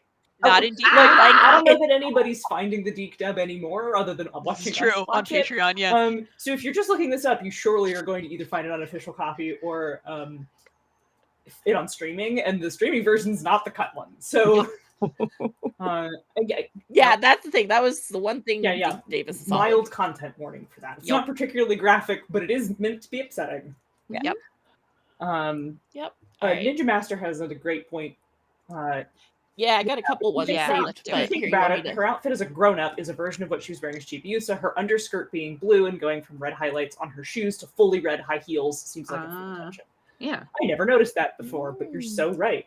Yeah. Yeah, and then some other comments that I wanted to point out. Lady Chapel Cosplay says Emerald needs her own spin-off series, just Yes. slaying. Yes. I'd Yeah. watch it. Agreed. And then, or the quickest way to grow up Catholic is good old guilt. Catholic guilt with a Haruka emoji. And then, the Rini issue feels like an issue with localization as opposed to original writing. Yeah. Yeah. This was Yeah. definitely. It has to do with how Deke handled it. Yep. And then of course just had more of Wise Man, more like Gaslight Man, but and then regardless of who said it, it's very much a Dekeism. I just thought was The Yeah. mocking of Tuxedo Mask. Oh, yeah. True though. And Deke, about the best trash Tuxedo. talk always. always. And then Something else Ninja Master 551 pointed out, watching her hair grow longer is really cool, and her design is just great in general. I particularly like how the cuteness of her rabbit ears, buns, I tried so hard. You did. How the cuteness of her rabbit ear buns contrasts with the overall sexiness of the rest of her design. Yeah. There's definitely a dichotomy at play there. Yeah. And then, gotta say, the Lady Chapel cosplay coming in saying the dress of Wicked Lady is gorgeous. All agree. Hard agree. And then, also saying, which made more sense in the plot of Sailor Moon, something about puberty can change your perspective on life lessons. Yeah. So real. So it looks like in chat we're getting in our audience ratings. We're getting a 3. We're getting a 3.5. Yeah, Sailor Denzel's. I love this episode. It has great moments, but when I read the manga, I realized it has a lot of small details missing. Like in the 90s anime, how did the Black Moon time travel? We never know. You will hear us talk about that when we're watching on Patreon. We talk about it sometimes on this. We never know. Diamond and Wicked Lady just show up in the past out of nowhere. In the manga, they can time travel because of the Black Crystal. Great episode, though. Yep. No, keep coming in with your reviews. We love reading them and seeing what We you guys absolutely think. do. We absolutely do. We want to hang out with you, so we want you to join the conversation. You guys are also in the slumber party. Yeah, post your takes. And I'm so sad. I ordered a birthday hat for today, and if it did not get delayed. Aww. Wear it next month. Right.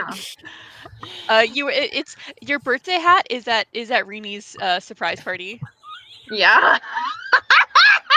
You know what's great? My parents actually left the state for my birthday. Oh my god! You should turn into Black Lady about it. Here, I'll just put on like 2 odongos right here. Don't kiss your dad though. Ew, God, no. Do not kiss your dad that way. No. All right, shall we move on to episode 79? Yes, do it. All right, and if you were with us last week when we did our April series, we now have Michi doing the back end of the episode summaries. They're delightful. So Michi has done some episode summaries for 79 and 80 for us too. Let's get into it. They're not as funny as last month's because I had more time last month. This time I forgot. It's okay. We're all good. So, Deke episode 79. The title is Brotherly Love. It's a good episode title. Yeah. Japanese episode 86. Like a lot of the Japanese titles, is Saphir dies, Wise Man's Trap. We're just giving away the plot. Fucking bites it. Here you go. Yeah, just in case you wanted to know who dies in this episode, don't worry, it's in the title. Don't worry, you will not be confused.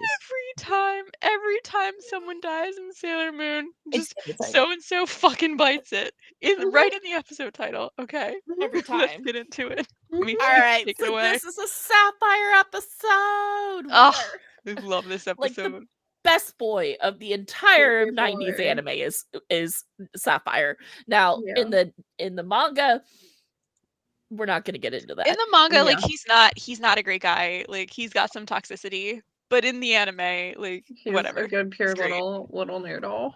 All right, so we set the scene.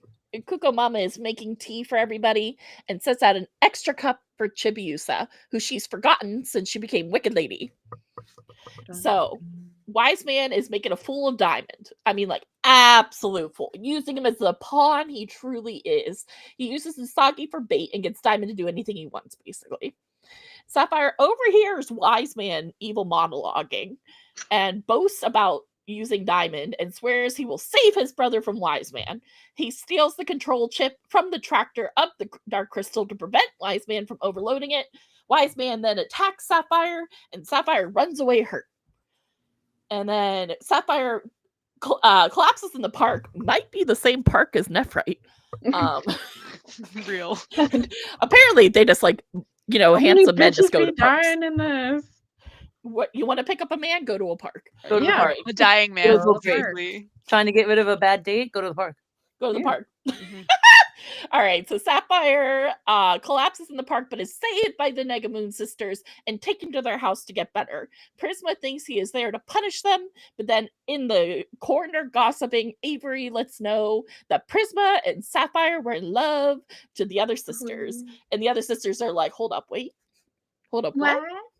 Hold up, why?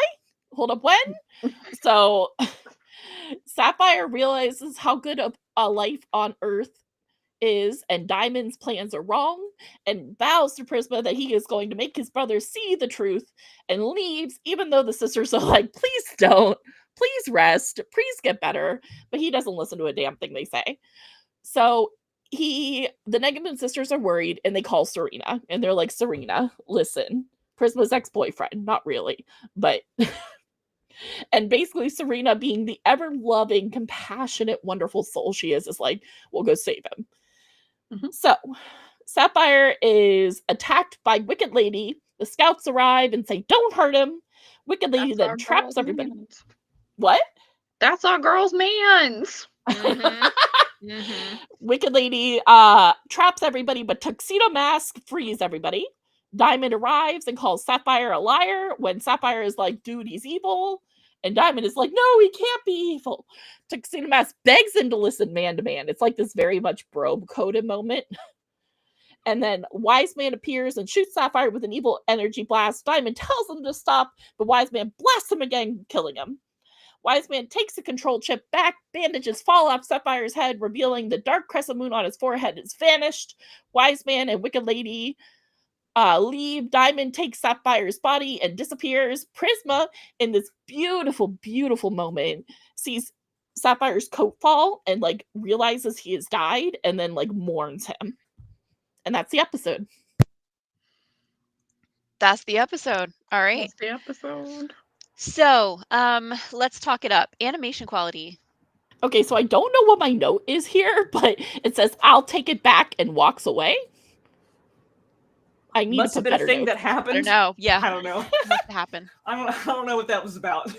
But I had to call out that the design of Sapphire's crystal computer is cool as hell. Yep. It's fucking sick. Yeah, I just generally noted they had a decent animation team for this one. Can't complain. The crying eyes in this are really good. Wise Man's hands have like this weird effect of like it's like moving within the borders of his hands. If you've seen Gankutsu, it's like the I have, same yep. sort of thing. Like Very much, yeah. that. Sapphire got real wonky for a minute during the bed scenes, and Wicked Lady is, as always, a cunty slay. Yeah, the fashion in this episode. Yeah. Real. Michi. The great fashion via the sisters specifically. The sisters were slaying. They And always have. They always have. They just, that's all they knew how to do. And then Sad Eye animation was just really good. The emotional scenes I thought were really well done. The battle scene was really great. I just thought it was animated really nicely, and we were able to not just feel, like not just see everybody's emotions, but like we could feel them and like have them as well because of the way that I think it was animated and voiced just fabulously. Yeah, this was very strongly storyboarded. Their animation team was definitely decent for this one. It really contributed to the storytelling. Okay, so plot structure. What did we like? I deeply love the callback with the Ayakashi sisters showing up in their normal form. Really nice to see that through line followed up with.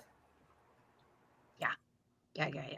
Not just like, okay, they're healed. Bye. We never see you again. Toodle. Like, hey, growth, development.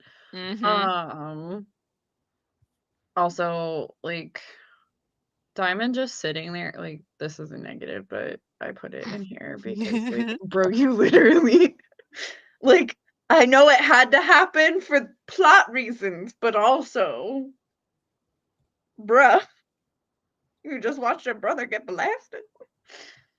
Goofy. Yeah, Goofy. Diamond's worthless. Okay, Michi? Sapphire believes in Diamond, who used to have a goal outside his dick. Sisters save him. Diamond believes he's been betrayed. Wise Man kills Sapphire in front of Diamond, who does nothing, then picks him up and is gone. finally the power of love in the Power of Love show. Yes, love to Done. see it. Yeah.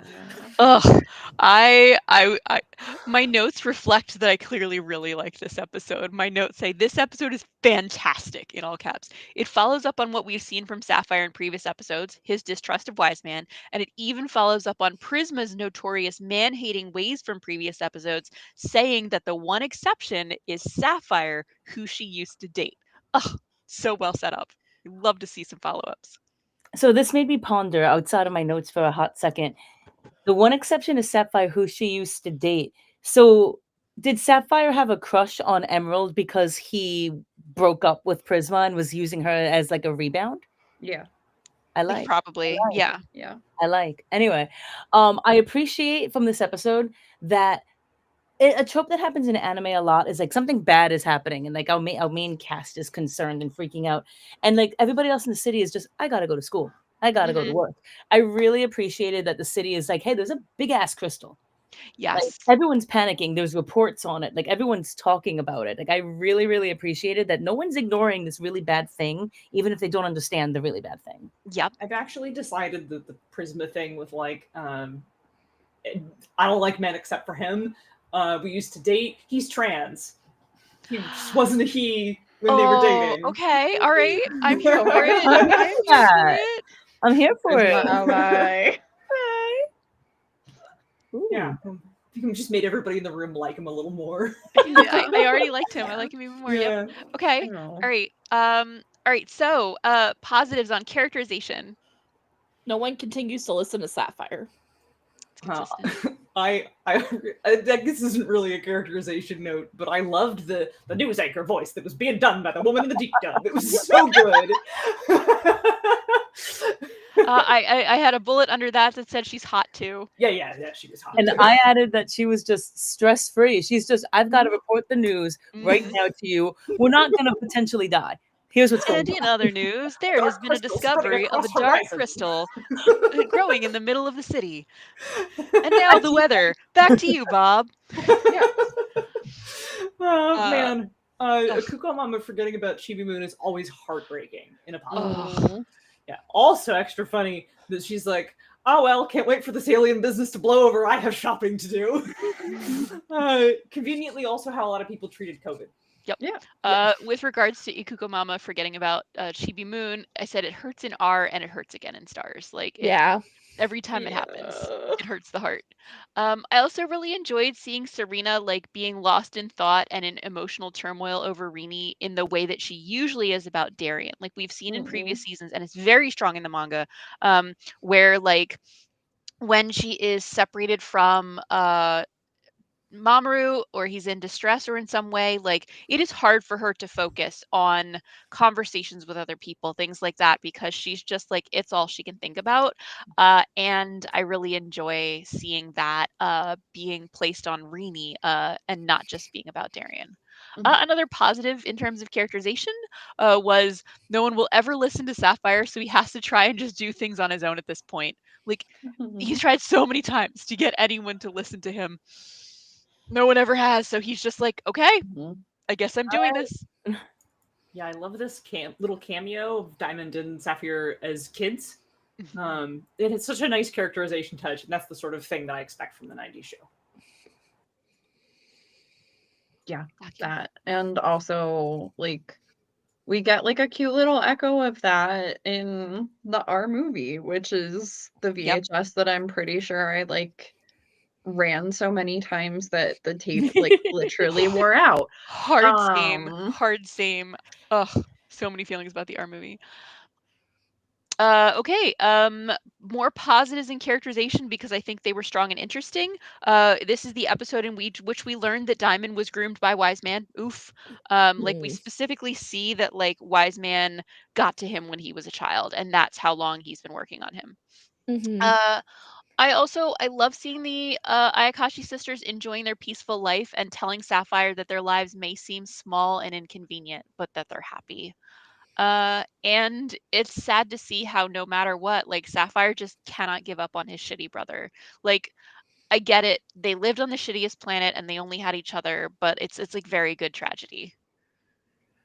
Yeah, and like Sapphire would do anything for his brother, and I think that's really coming through in the 90s anime. Mhm. And the sisters are excellent people who use their noodle. There is a brain cell in every one of them. Yep. Another positive for me, I love the scouts being fully willing to help Sapphire. Like, this is a guy specifically they've never met. They have not met Sapphire before this point, but they're doing it because the Ayakashi sisters asked them to, and they are on their friend's side always. Like, that is genuinely so good. It's so good. It is so classically Sailor Moon. That's like, my friend called me up and she was like, "Hey, can you help this guy?" And they were like, "Bet, Bet. heard, say less." Um, I also, I might notice, I love that the reason Prisma hates men and hates romance is that her ex-boyfriend is Sapphire, and presumably lesser men just can't compete with him. It begs the question of how she ended up working under Rubius and not Sapphire. There's absolutely a fanfic to be written there. I would read it in a heartbeat. Yeah. For me, I piggyback off of your thoughts because I love the girls are so close. Like the inners are just they're such good friends. They're so close, and Usagi gets a call, or Serena gets a call from the Ayakashi sisters, and it's just no hesitation. It's like, okay, hey everybody, Amy, Ray, Lita, Mina. So I just got a call, and I don't know what a sapphire is. I mean, I know what a sapphire is. Apparently, there's a man called Sapphire, and he needs our help. So let's go. And they're just like, all right, bet. And that's so pure. I love that. Mhm. They have no idea what's happening, but because the sisters asked, they're 100% in. Yeah. The other thing is Tuxedo Mask. He should be still hating on Diamond over what happened with Serena a couple episodes ago. But he's just like, yo, bro to bro, you need to listen to your brother. Like your actual bro. Like we're not bros, Yeah. but listen to your Yeah. actual Yeah. bro. Like I really appreciated it. It's like, listen, we've have some issues, but there's a heavier priority that you really need to listen to. So that whole scene, I love it. I absolutely love it. The other thing, and I realized because I forgot I wrote this, Sapphire being the voice of reason that no one listens to, and being the one that questions their motives. He doesn't trust Sailor Moon. He doesn't trust Tuxedo Mask. He doesn't trust these girls that he just met. But he's still questioning. And even though he's questioning his allegiance to his brother because he was even younger when Diamond originally got groomed, it's just, it's so. That's what I said. Like, it's good tragedy. It's good tragedy. Like, not because Diamond is a compelling and sympathetic character, but because Sapphire's attachment to shitty brother Diamond is so compelling and so tragic. It's good. Yeah. Ducky. My buddies. Yeah, like the girls just being like, "Oh, we need to drink Gatorade for some rando that we've never met. Let's go." Like, let's fucking go. Like, whole ass mood. Like, I love that about them. I like strive to embody that about them in my life of just like, "Oh, you've hurt my homie? Time to die." But yeah, like I love that. And also like Usagi just like baby girl, like her fully like sobbing over this man's that she has never met. Never met. Like my heart. Like that's so good. Like just because she knows like what he means to the Ayakashi sisters, and also like, hey, you dumb fuck. Like it seems like he was trying to warn you and like literally sacrificed his whole life for you. Like that is tragedy in fact. But like yeah, like she knows that like this guy is working for the same big bad evil organization that's been trying to kill her and her homies this whole season, and she's still like, actually no, I still think that this guy is like good and misguided. And I think also like him losing his little black moon at the end, emblematic of that, right? Like you were still like healed through the power of Sailor Moon and love and friendship, even if you didn't get a moon healing escalation about it.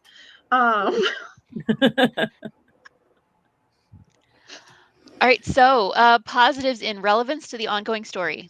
Okay, well, this is me starting this anyway, but I had something I wanted to say, piggybacking off of that, and I'll be quick about it. But you know the apocryphal story that's like, oh, Takeuchi was in a dark time, and so she made up these characters to be friends with? That's not true.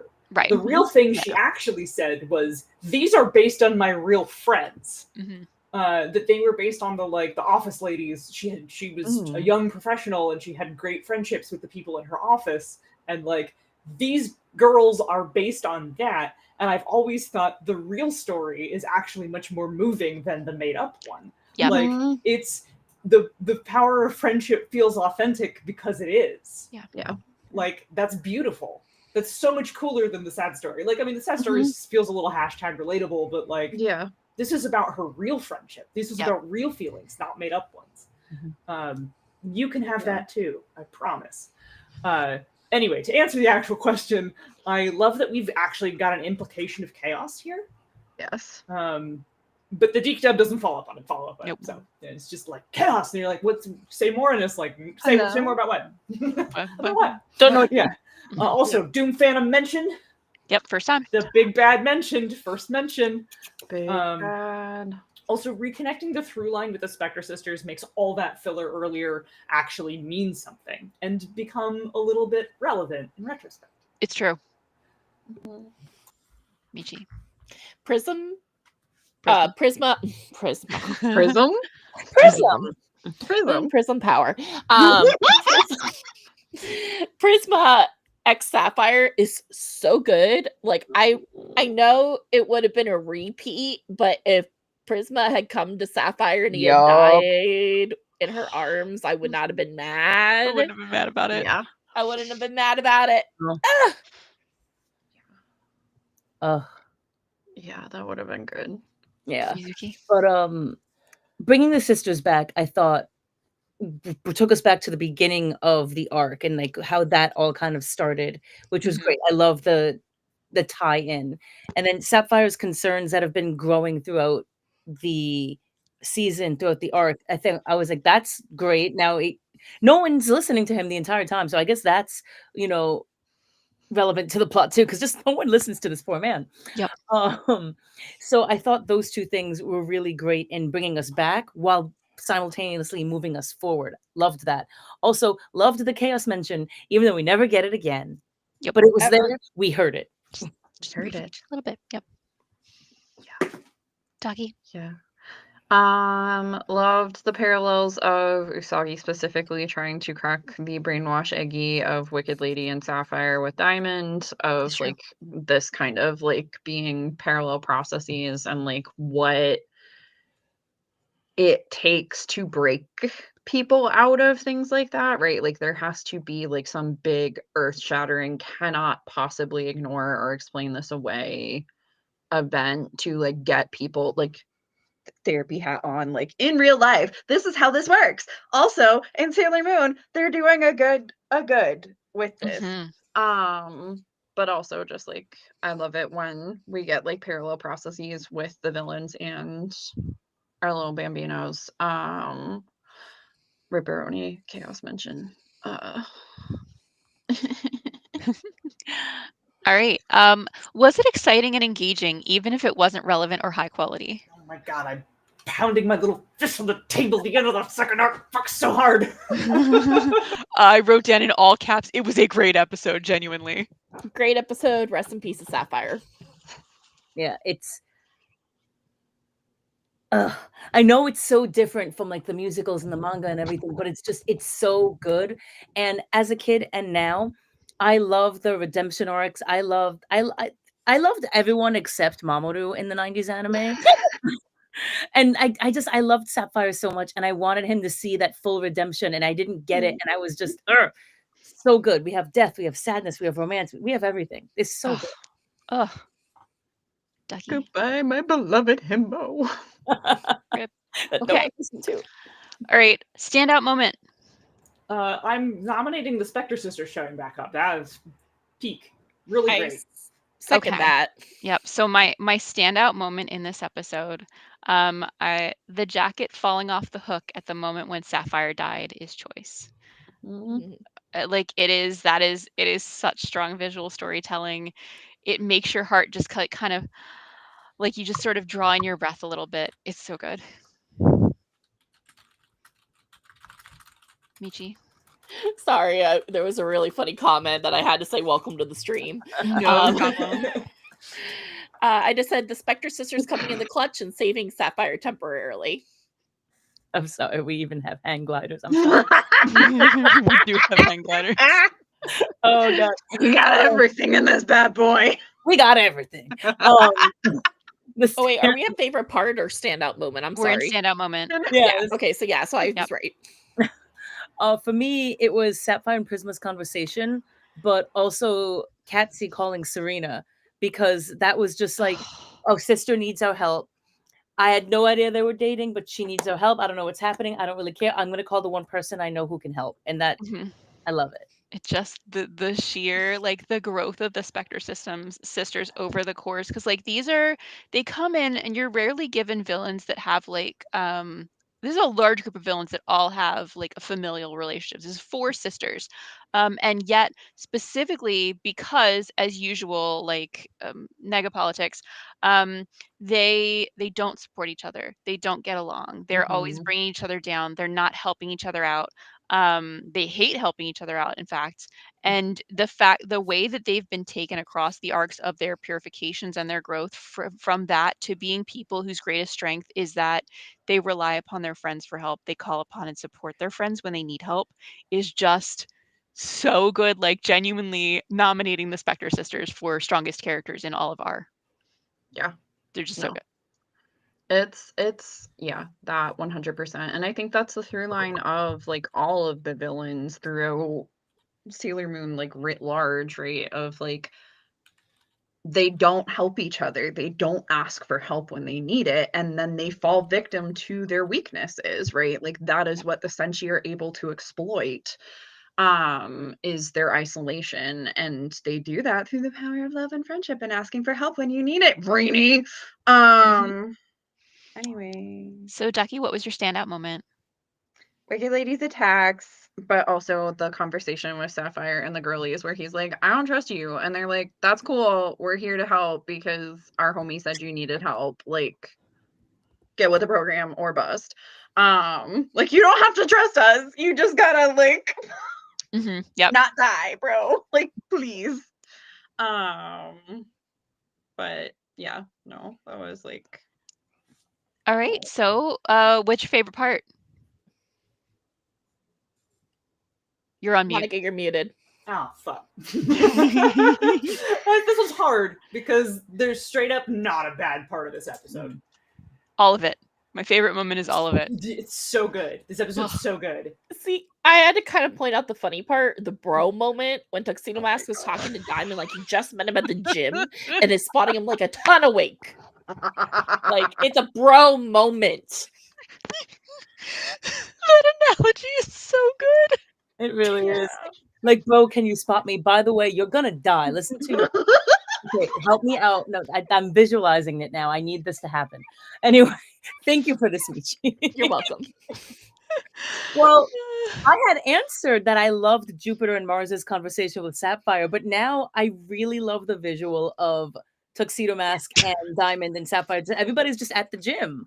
It's a moment. It's a moment. Having a bro moment really. Realistically, I love it. Realistically, if everybody's at the gym, Makoto should be spotting when people are lifting large amounts of weight. Yeah, it's like where you should go to. You guys blow it out, but I got you. Okay, so favorite character of the episode. This was gonna go to Prisma for me. Agreed. It's seconded. Fantastic episode for Prisma and Sapphire both. Prisma was so good and graceful about everything. Prisma 1000% because she broke my stupid little heart. Ducky. Prisma. Yep. So we were in agreement. Prisma. Oh. Okay, so let's try and find negative things to say about this episode. Animation quality. It was great. I got nothing. For me, in the beginning of the episode, there were a couple of shaky moments where the animation was just like, you good? You good? Okay, you're good. But the stupid black blush lines came back, and I hate them. I hate them. Yeah. Yeah, there was like a couple of wonky moments where like Sapphire was like in the bed and then the rest of it was Gorgina. Yeah. Like I have it written down. Like Serena, she had those black blush lines when they're on the couch and like they're talking to the mom. They're all just conversing, and that's just on her face, like for the entire scene. It like killed the scene for me. Okay, anything we didn't like about plot structure? So, once again, they removed the Black Moon Clan's motivation. Yeah. Their actual in this episode, I think they talk about their motivation a little bit in the deep dub, but they've rewritten it completely. To fit the like Negaverse thing, as if we can't just have our villains come from a new spot in a new arc. Nope. Yeah. And Sailor Moon didn't invent that, you guys. But like their actual motivation is perfectly good. They could have kept their actual motivation and then like made it for they gave the power from the Nega Moon, right? Like instead of just completely rewriting it, they're shaking it. Yeah, we could just sub in Negaverse for Chaos and then all would be resolved. Yeah, that was my issue. I wanted the Chaos mention to come back because that would help. But why would we do that? Why would we do that? No, Okay, consistency. so- Who needs her? We don't know her. Characterization flaws. What did we have? So there was this one line where Avery says Prisma and Sapphire used to be an item. Like, Yeah. this is most delivery. We've seen, and this was my gripe. It was either last month or the month before, where the one issue with the Deke voice acting is that like they were generally very aggressive about wanting the voice actors to fit the dialogue to the lip flaps. And so sometimes you see the voice actors are just fighting for their lives out here, having to just like Prisma and Sapphire used to be an item. But like I think there was like I remember being pissed about this bit specifically because I think there's like a point where it pans away. Like she didn't get it. Yeah, I Right. don't think They it had a used to be chance to fit it differently. Like, that's not while the mouth flaps are happening. She just said it that way. I don't know. Yeah. Okay. Who knows then? Who knows? Okay. Anything that we didn't like about the relevance to the ongoing story? Sapphire dies, and that sucks. Yeah. Real. Okay. Was it boring? If so, why? Diamond emoting. Okay. What was the worst part? Diamond. Less than a molester. Diamond being alive and Sapphire being dead. Yeah. Thing it could have done entirely without. Diamond. Prince Diamond breathing and Wicked Lady speaking. Okay. Yep. All right. So let's improve it. What would make it better? You just let me go off on this one. I want people to know that in the entire what didn't and what would make it better section, I didn't write a single thing. I liked this episode a lot. Go ahead. Okay, All right, so what would make it better, Michi? You know what? I get why Sapphire would turn his back on Diamond. Diamond has done nothing but follow his stick down the merry path of destruction. True. Sapphire just gives a fuck up on Diamond and stays with Prisma and lives happily ever after. The end. He should have. Yeah. Bye, bro. You're being dumb. Michi Also, really said, like, "Fuck if your he shit-ass must brother." die this episode, could you have at least not brought the freaking computer chip back to the people that you stole it from and lost your life for? You couldn't have broken it. You couldn't have. Yeah, just like dunk it, throw it in the toilet. Boys are dumb. So, yeah. Well, go ahead. Sailor themselves. So for me, I mean, I valid. Sapphire had zero reason, like zero, not even just no reason to be a good brother when Diamond's being just a fucking creep to Sailor Moon while also drinking wine and being Wiseman's bitch all at the same time. Like he's done nothing to merit being even called a good brother or anything. He's been a shit brother the entire time. He's just floating there with his black and white Sadie Oxford shoes, just like, oh, Wiseman killed him. I'm not. You're just gonna stand and like do the emotional hair flippy thing, and that's it. Like, that's all you got. Yep. Bet. Okay. Yep. Okay. So let us rate this episode. Okay, so My take on this is interesting because I think I have to give this a 5 out of 5. This is genuinely one of the best episodes of Sailor Moon. However, it is not one of my favorite episodes. Yeah, I had a similar for me, I was also wanted to give this one a 5 out of 5. I think this is genuinely a huge winner of an episode and probably the best individual episode in R. And that's where I what holds it back from being one of my favorites is that I'm not very invested in R as a season. But as an episode, it gives me everything from Sailor Moon that I want from Sailor Moon.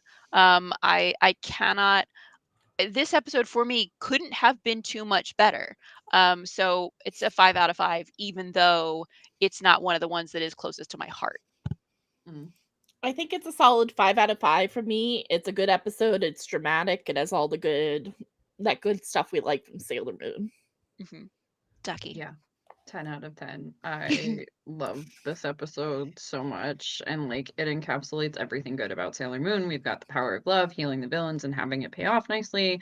A little acceptance of circumstances, DBT moment. We love to see it. Good animation overall, and fashion to the gods. Come on, man. I gave it a 4.5 because it's one of my favorite episodes from this season. This is my second least favorite season of the entire series, but this is one of my favorite episodes of one of my least favorite seasons. So I'm just it's got a little bit of everything, and I appreciate it for what it provides. So averaging my 5 reasoning was I think if I'm going to give something a 5, it should genuinely be one of the best episodes of Sailor Moon, even if it's not one of my favorite episodes. Yep. So, my answer is basically your answer. I'm just being a stickler for my own rule. Valid. Yeah. We were it was when we were doing our notes, we had this conversation too when we were doing them of because we're out here giving this a 5 out of 5. We were what does it mean to me when I'm giving something a 5 out of 5? What am I saying if I'm saying this episode is a 5 out of 5? So we cared very much about if we're giving you 5 out of 5, we want you to know what that means for us. I think that averages it to a 5. Yeah. Yep. Yeah. All right. 5 stars. Our first 5-star of the entire 5-star series. episode. Oh, since we started doing star ratings. No. This is since we started doing star ratings. Okay, I was gonna say. We've only been doing star ratings in R. So, I think there were multiple there were at least 1 or 2 episodes in the first season that we certainly would have 5 out of 5'd. Nephri's death. But okay, so Smash or pass, Sapphire? Smash. Smash. Yeah. Yeah, it's gonna be a pass for me. That's fine. We know why. Yep. Michi, smash or pass, Prisma? Oh, hard smash. There we go. Hard Okay. We got it on smash. board. Prisma also a smash for me. Okay. We described Michi as the least bisexual of all of us. Yep. Yeah. I'm a straight up lesbian. Yep. Okay, so do we recommend this episode? Oh, yeah. I think we really heartily recommend this episode. Oh, yeah. This is a great episode. And then last thing is the comments. I have a bunch of great pinned ones. So starting out with Ninja Master 551 asking, are there any other villains that we check in on after they've redeemed? I'm not sure there are. Yes.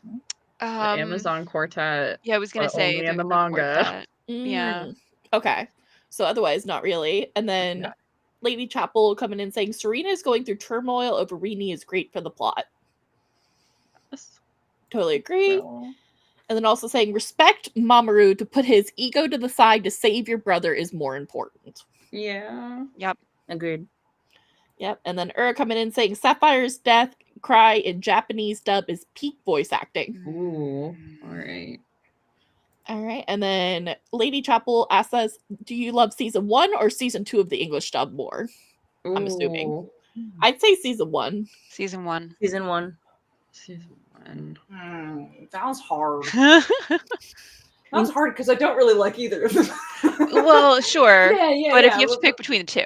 But I'm like, some of the Doomtree shit was like made funnier by this. The second arc has a bunch of episodes that were made funnier by the deep dub because they don't meander nearly as much. Mm-hmm. And like, I don't know, maybe I have to give it to second on account of occasionally punching it up.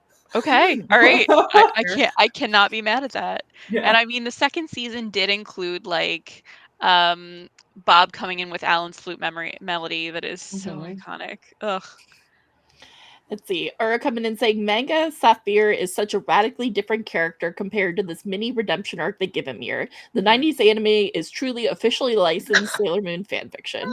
It is. Yeah, to be clear, if you are a person who has only seen the 90s anime and has never read the manga, and you're going into it hoping for like green flag villain Sapphire, you're not going to get him. No. If you've only ever seen the 90s anime and have never read the manga, just go watch Sailor Moon Cosmos by itself. Trust me. Yeah. Not all of Crystal Cosmos. Yeah. No, just Sailor Moon Cosmos. You need to know that Sailor Moon, the manga, ends like that. Yep. Yeah. Yeah. Yeah. Yep. Yeah. Visualize more blood is the only thing. Yeah. It's so good. Anyway. It's so good.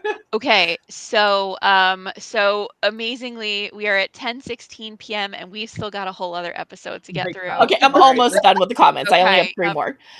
Ura saying the standout moment is calling Sailor Moon like a police chief calls Gordon calling the Batman. Yep. Oh, yeah. And I just love, I believe it's Dojo V. Please let me know if I'm pronouncing that one, but those Jojo's assholes. That was my favorite because that was great timing. Mhm. And then Sailor Denzel saying, I would have added Sapphire saying, I told you so beach to the diamond as his last words. Yeah. Yeah. That would have been I hilarious. love that we all were like, how would I fix this episode? And we were like, he doesn't die. He says screw diamond and he goes off and gets purified. Yeah. Yeah, and then finally, Dojo 7, thank you, to make it easier. I think season 1 has more Molly, and that's a winner. I agree. I mean, Agreed. that's fair. We stand Molly in this We house. love we Molly in do. this house. Ugh. Also, All right. season 1 taught us to bleach our roots. Yeah. Great. Yeah. Mhm, Yeah. mhm. All Okay. right, episode 80.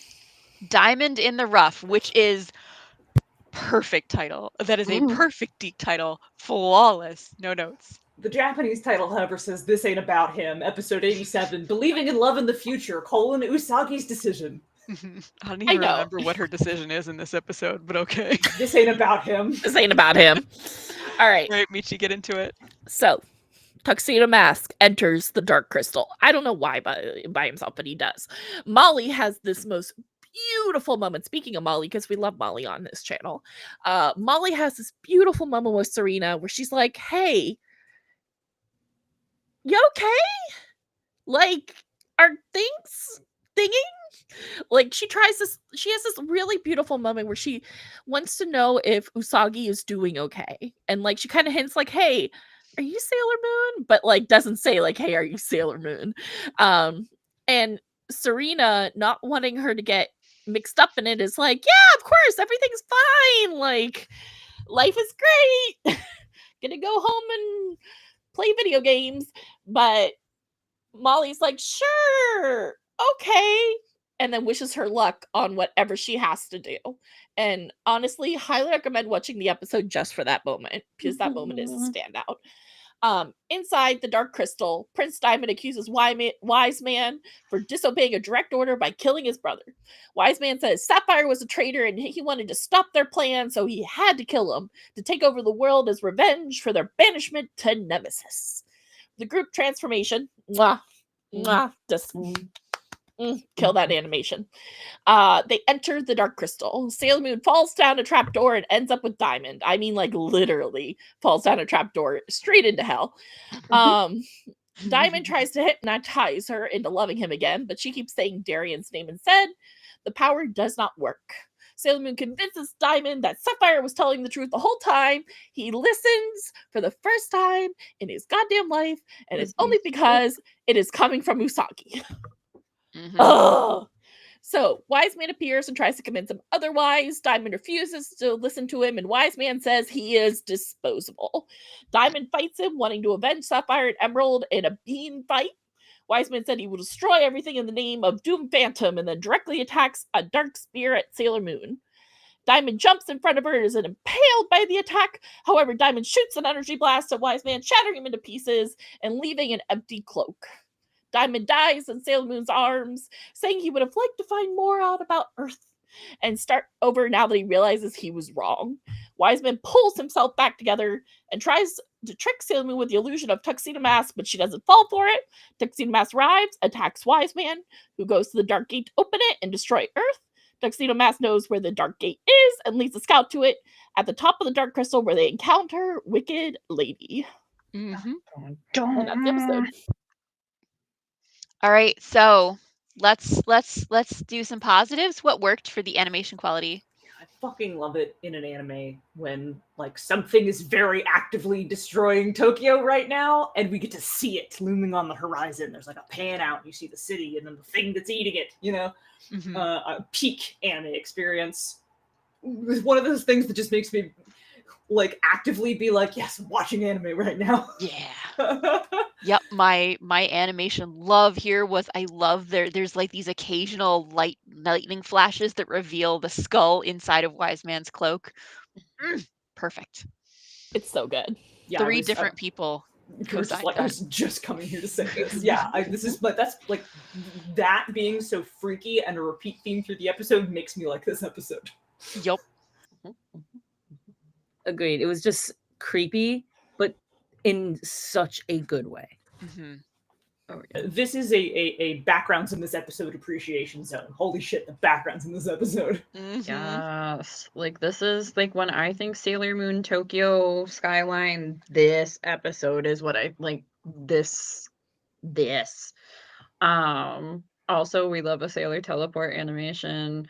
Also the shaded version of the flashbacks to the girlies, good. And Wicked Lady once again. Wow, we blew our whole animation budget for this entire season on her. Yep. Basically. I fully agree. I think the backgrounds were stunning in this episode. The color scheme was just fabulous. It was just if you type in like Google like anime background, Sailor Moon background, like this is what you're imagining. This is what you're thinking. And we got it.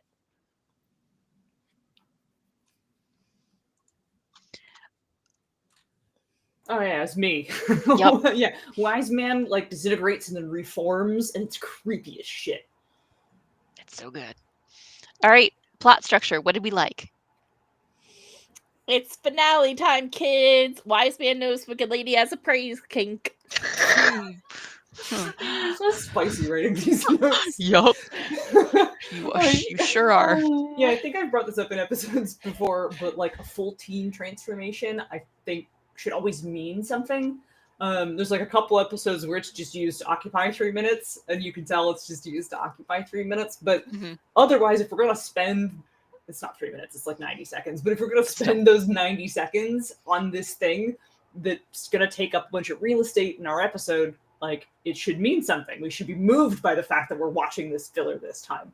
I love it when an episode is like, we're going to do a team transformation, and it sure is going to be recycled animation for the next 2 to 3 minutes. Yep. And if that can make me be like, have an emotional reaction, that means the writing around it was really good. Yeah. And Ducky. that happened in this episode. So. Yeah.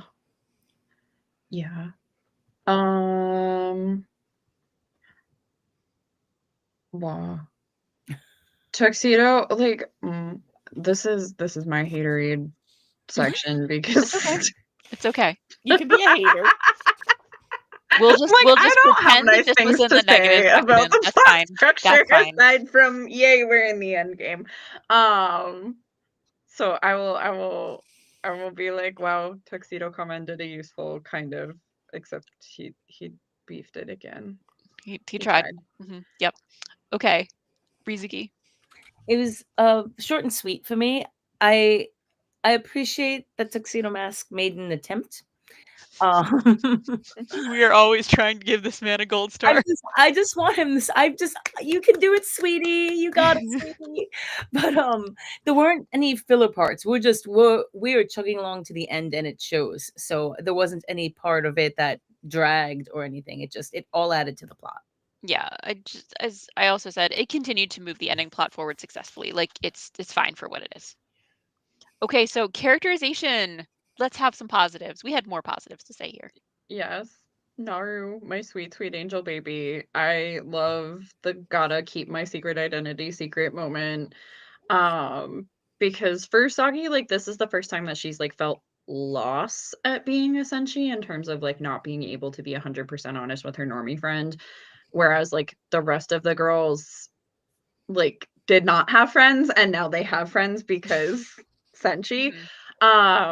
So like and all of their friends are in this like secret magical society together, so like they don't have that like loss of normalcy in the same way that Usagi does. I think Mina probably has like the closest Right. But like bit to that. even Ami's boyfriend Greg knows that she's Sailor Mercury. He's like, Yeah. yeah, I knew that. I am a genius with the power Yeah. to see the future. Yeah, The exactly. masquerade doesn't matter all that much. Yeah. But it matters to Usagi. Yeah, and like she's trying to protect Naru too with this, right? Of like, oh, you knowing this makes you a liability, so Mhm. I need to like not. Also Diamond just being like irredeemably dumb bitch juice drinker. Like I love that he still thinks he's in charge here. Like this Mhm. man literally just murked your brother in front of you. Mhm. After you told him not to, and you still think you're in charge. Yeah. My note also says I love Diamond realizing just now that he's not been in charge this whole time. Yeah. Let's see. Okay, so I like Molly having this feeling that Serena must be involved with the giant dark crystal and telling her that like she'd help with anything Serena might need. Like even though she doesn't know that she's Sailor Moon, like she's got this feeling that like maybe you need my help. And even though Molly, she doesn't have magical power, she knows she lives in a world with magical powers because Nephrite died in her arms and dissolved, and all she was left was like her handkerchief with his green blood on it. And he dissolved into glitter. She knows she lives in a magical world in which she does not have magical powers, and she's still like, if you need anything, like you let me know. I love that. I said we stand Molly in this house, and it's always nice when the series doesn't forget about her and her importance to Serena's life. Yes. Michi. Molly is the best friend that anyone could ask for and doesn't deserve to be lied to, in my opinion. I always wish she had gotten told because, like, she's gonna have like. Here's the thing: imagine when Queen Serenity ascends and she's suddenly like, "Bitch, since when?" Okay, yeah. but you think that's a shock? Think how her kindergarten teacher is going to feel Exactly. as we've all established. Exactly. You made me write a little fanfic in my head about this where like Naru is not dumb and Usagi is not a good liar. So she's kind of like, I think Usagi and her other friend group are like, I think they might be the Sailor Senshi. I think they might be the Sailor Warriors. Usagi won't tell me, and it's very clearly a thing that she like feels sensitive about, so I'm not really gonna push it. Yes. She'll tell me when she wants to, and then Makoto transforms in the hallway and she's like, oh, well, I'm right. And then she just like is like solid and like continues on with her life. Yeah. I love the idea of one of the other speaking of gals her- blowing it for her. Like Mhm. Usagi's kept this secret so tight-lidded with Naru, and then like Makoto is just like in the parking lot, like Jupiter Planet Power. Oh, friggin' Nephrite, the other villains that we do get to see in the manga once again. So after the Shitano are defeated in the manga, Mamo just has like a cute little glass His case rock collection? of his fucking friends' rocks. It's pocket rocks. Those are his emotional support rock friends. How dare you mock his emotional support pet rocks? We call them the pocket rocks on stream. It's like that's my affectionate term for them, pocket rocks. Yep. So Molly's boyfriend just lives on a shelf in Mama's. It's true. She should go bring him a parfait. Put it I'm next to him. sorry. Oh boy. Okay, we're back to Michi. Another one for Michi on Oh, characterization. Diamond is so insecure about being top dog. Like, it's not even funny. Yeah, I wanted to give a big shout out characterization-wise to Ami pausing their ascent into the final conflict to remind them of their friendship with the express purpose of refreshing their It was courage. so good. It's such a good grace note about her character. Like, we talk a lot about the thing that characterizes Ami is that she's brave. And she takes a moment to make sure that her courage is contagious before they plunge into this final conflict. It's so good. It's so good. Yeah, I'm so glad that this watch through has rehabilitated your opinion of Sailor Mercury. It really has. It just, no cap. It has. It has. Yes. Oh, Through the power of cheesecake. On air. So there's two things for me. One I wrote and one I didn't, but I remember talking about it when we were recording for Patreon. The first thing is that Molly is such a good friend. And it's such a bummer that her role continues to get decreased more and more and more as the series progresses until she's just not there. That drives me crazy because she's just such a good friend. And I fully think she knows. Like, she knows, but she's like, she's like, it's not confirmed, but probably. So she's just a top tier, the friend you really wish you had. And in contrast to that, Diamond is the brother you really don't want. Because your brother just got murdered and you're still, we have to listen to Wise Man for the greater good. He just murdered your brother in front of you, even though you directly told him no. Are we good? I don't think we're good. No. We're clearly not good. So, I mean, as much of a positive and negative as that was, it's characterization through and through. But also the thing with Ami, I love that she did that.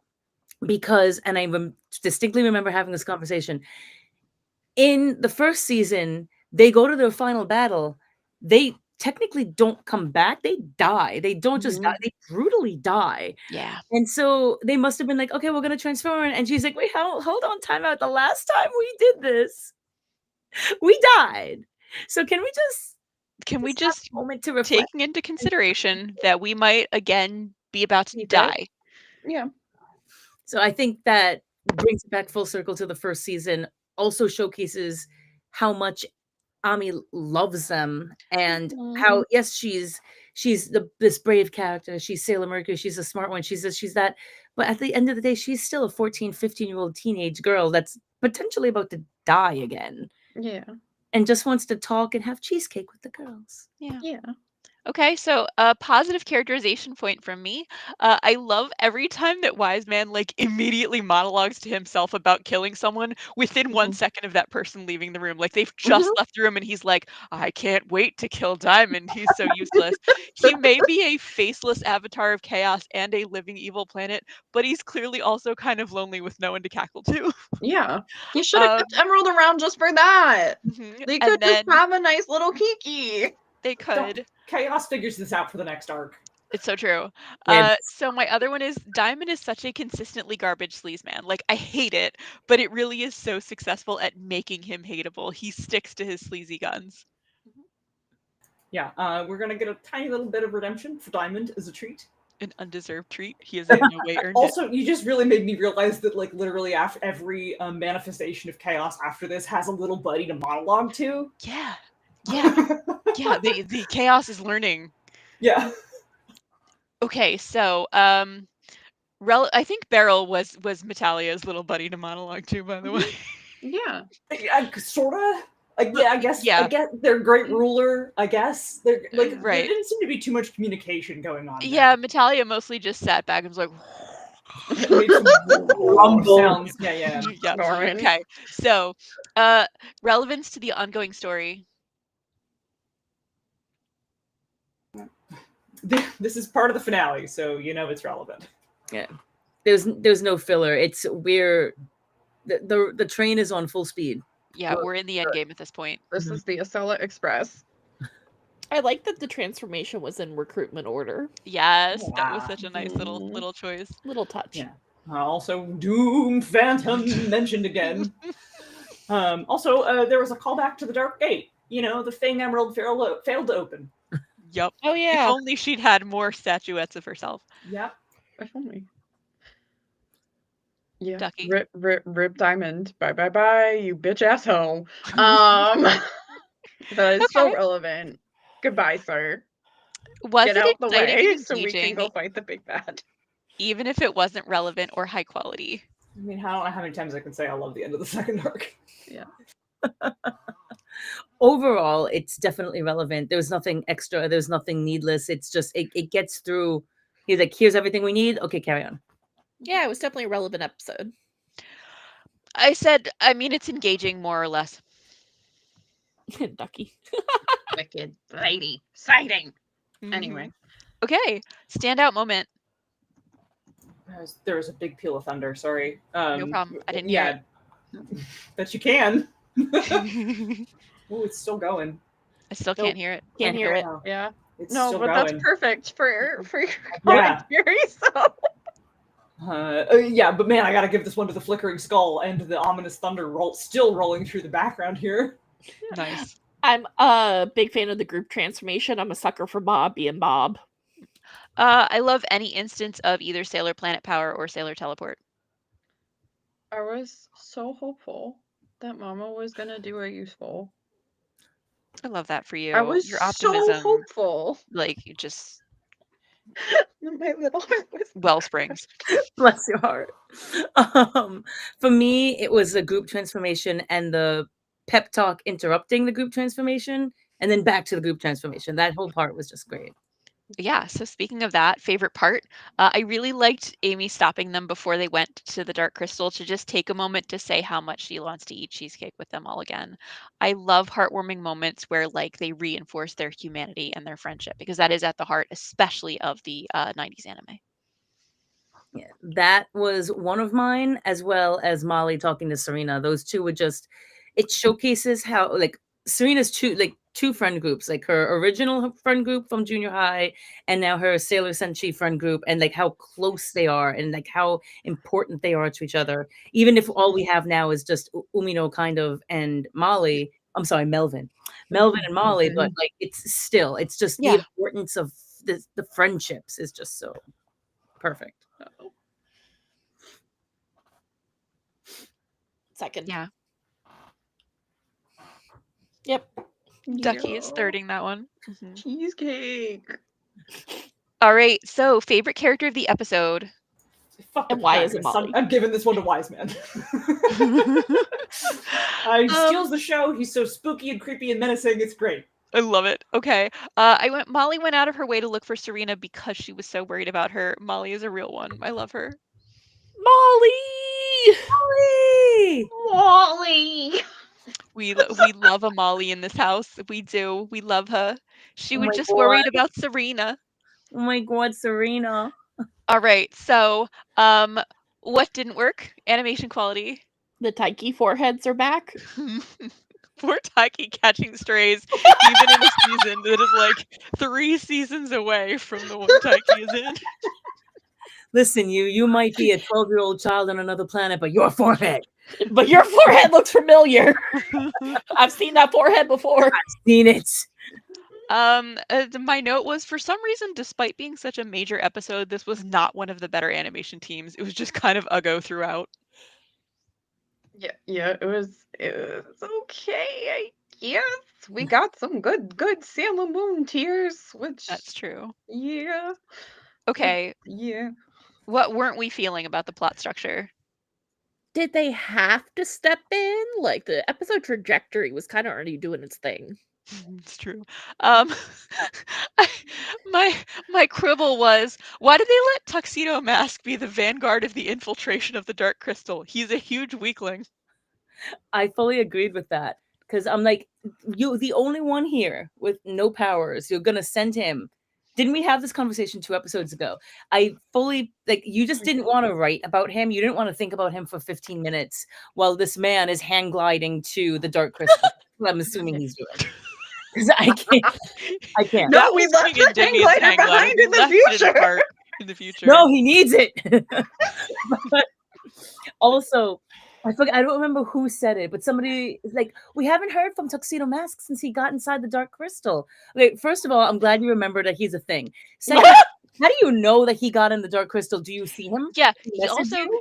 Do you know why you haven't heard from Tuxedo Mask since he got in Dark Crystal? Because that bitch does not have a communicator. All the rest Yeah. of you All of you do. do. He gets Right. nothing. He gets a hang glider in 5 million years. How were Yeah. they expecting to hear from him? Not I their don't know. sharpest tactical Pre-cell Carrier moves. phone. pigeon. Carrier pigeon. Let's send the guy with no powers who can't communicate, and sure, it's fine. Mhm. A tuxedo cat. He's gonna Yep, toss a that's our tuxedo cat. vanguard. Let's do Yeah. it. Perfect. Like, my moment of hope was that, like, he was gonna find, like, the entrance. Like, he's just gonna skulk about the outside and, like, tap on it with his cane, like, freaking It would have been cool to see him Like, tapping on it with his right? cane to like Like, listen to see if it sounded hollow. That would have been dope. right. No. No. Dumbass is gonna go in there with nobody. Like, best of luck. one Mhm. job. One job. Like, also, my bit was like, for the competent, he was supposed to wait for the competent adults with the powers to perish, wise man, because we can't Oh use yeah, the we word can't. kill. We can't. Yeah, we can't use the word kill. So we have like perish and destroy. Destroy used in- Sapphire. Yeah, no death in this series where everyone He dies multiple destroyed times. Sapphire. Yeah. Can't say the word death. It's like the Shadow Realm. Yeah, exactly. Yeah. Okay, so what are our negatives of characterization? This is a Prince Diamond hate zone. Yep. Yeah. Mhm. He kind of makes my skin crawl, which is negative because it provokes such disgust in me. But it's also kind of a positive because as a character, he sucks, and this is working tremendously. Like, he is supposed to make my skin crawl. And so in the sense of like, oh, thanks, it's really truly a thanks I hate it moment. Mhm. I also guessed correctly that the deep dub would not leave in the incestuous kissing, which, as I've said before, is a negative because it's part of the horror and you are supposed to be uncomfortable. It's supposed to disturb you. And removing it kind of takes away kind of some of the horror of it, but I guess I get it. Yeah. For me, all I wrote was Diamond. And here's the thing with like the Deke dub and like the original Japanese and all of that stuff. It's easy to hate Diamond in every single version of Sailor. It's easy. But in Crystal, they had Mamoru Miyano voice him. And I love him. I Oh love no! him so much. No. Every time I would hear Diamond, I was just like, everything is a lie because I want you dead. But also, if I close my eye, That made me so sad for you, you poor thing. I struggled. That was How really you suffered. Okay, so yeah, this is like you've consistently heard me say, "Oh, Prince Diamond is the worst." Positive characterization note because like I love how creepy it is. Here's where I'm going to actually put Prince Diamond in negative characterization. And I was mad about this. I said trying to give a last second redemption to Diamond is such a joke.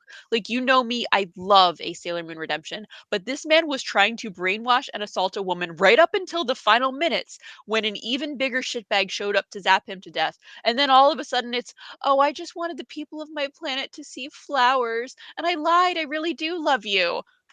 Nope. Nope. Nope. Nope. Nope. Nope. Nope. Done. Bye. Diamond is a creep to the end. Don't like that thing. No, sir. Deke remains cowards. Where's the incest kiss? Also, Diamond is awful. I felt nothing when this bitch died, except him. Sapphire died for nothing. Fuck him. Anyway. Okay. Relevance to the ongoing story. What are we complaining about? Wise Man says F you to Diamond and takes Wicked Lady for the win. I'm happy that the story is wrapping. But at the same time, I'm like, bruh. Bruh. Yeah. So that's just bruh. Wicked Lady thinks she's tough shit now, which hilarious. Was it boring? If so, why? and I said, I think the shortcoming of this episode is that it relies on the viewer giving a single shit about whether Wise Man kills Diamond or Diamond kills Wise Man. Like, these are two individually loathsome motherfuckers, and fundamentally, I just can't feel invested in hoping that either of them win.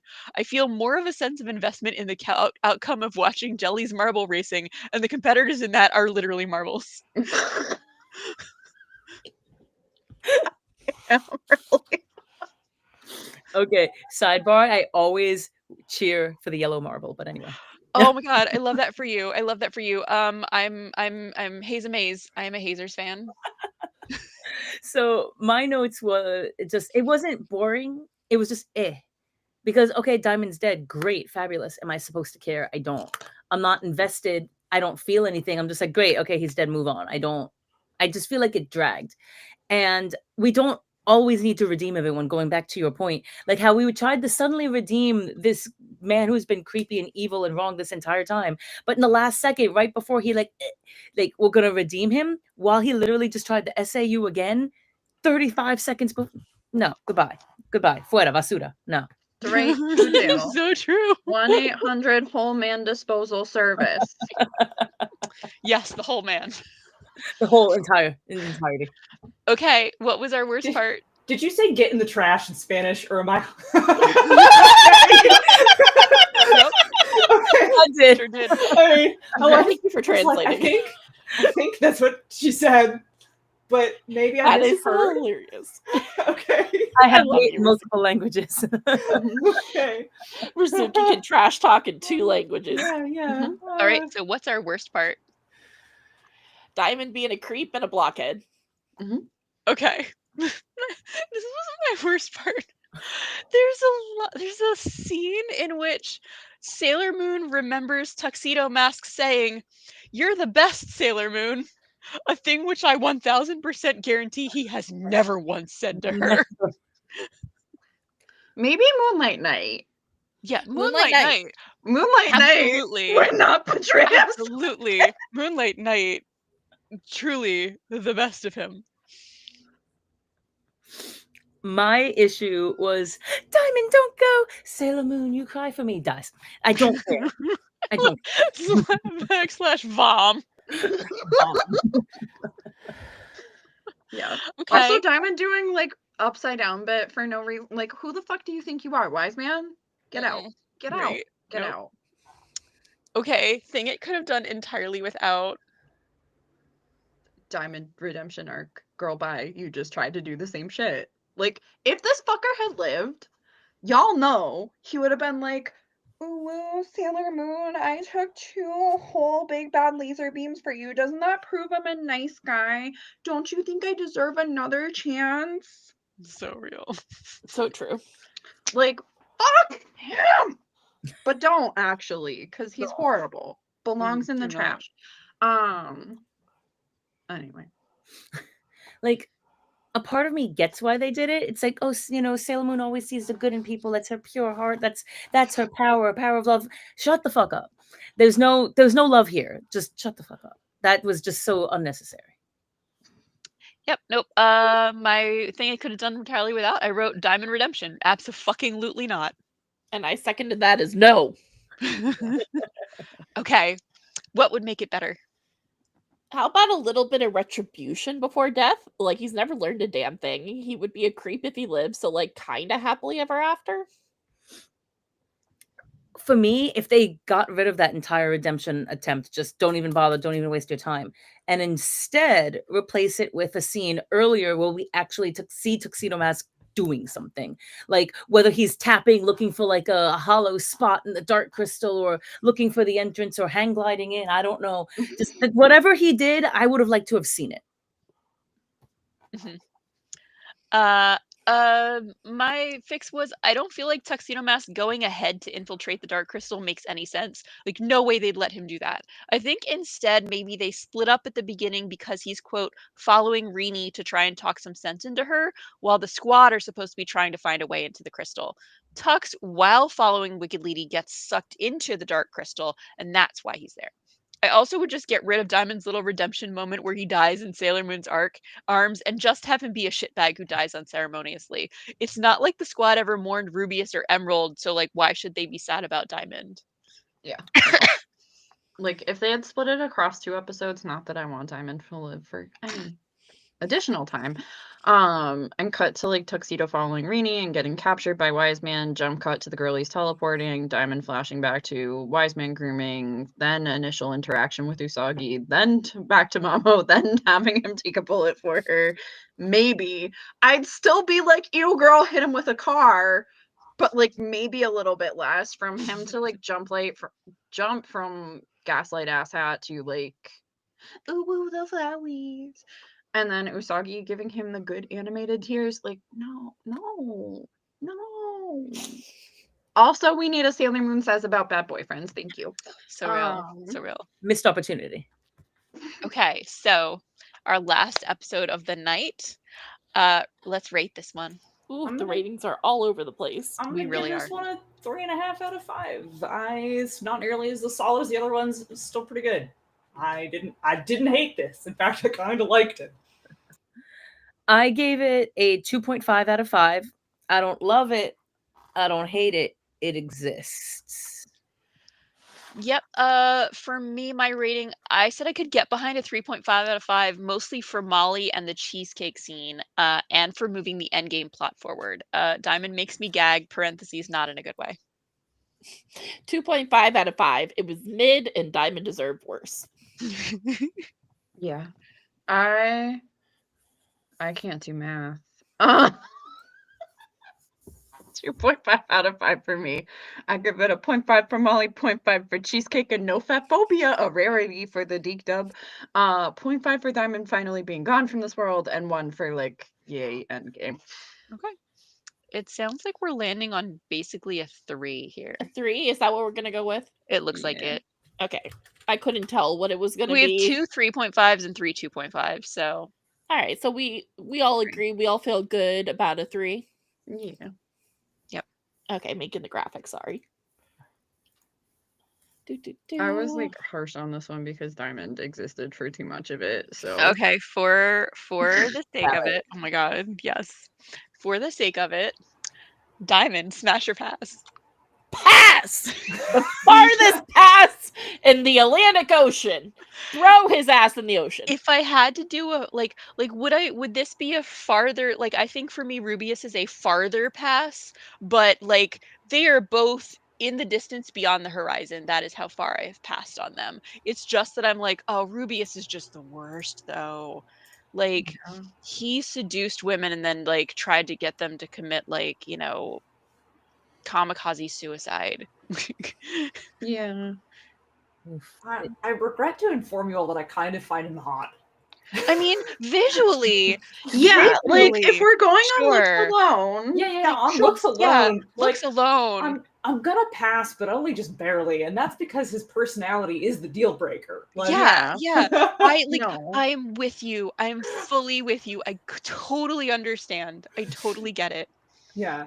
Yeah, because We like were dangerously close to not passing, lady. I mean, his design is like close to Helios, so like, you know, like, but yeah, want no, I Barbie, feel like even for like a one night stand sort of a deal, like, Like what you have to understand, like you have to understand context of like Smash or Pass. You need to know that like all 3 of the Amazon trio for me are a smash. that's So fair.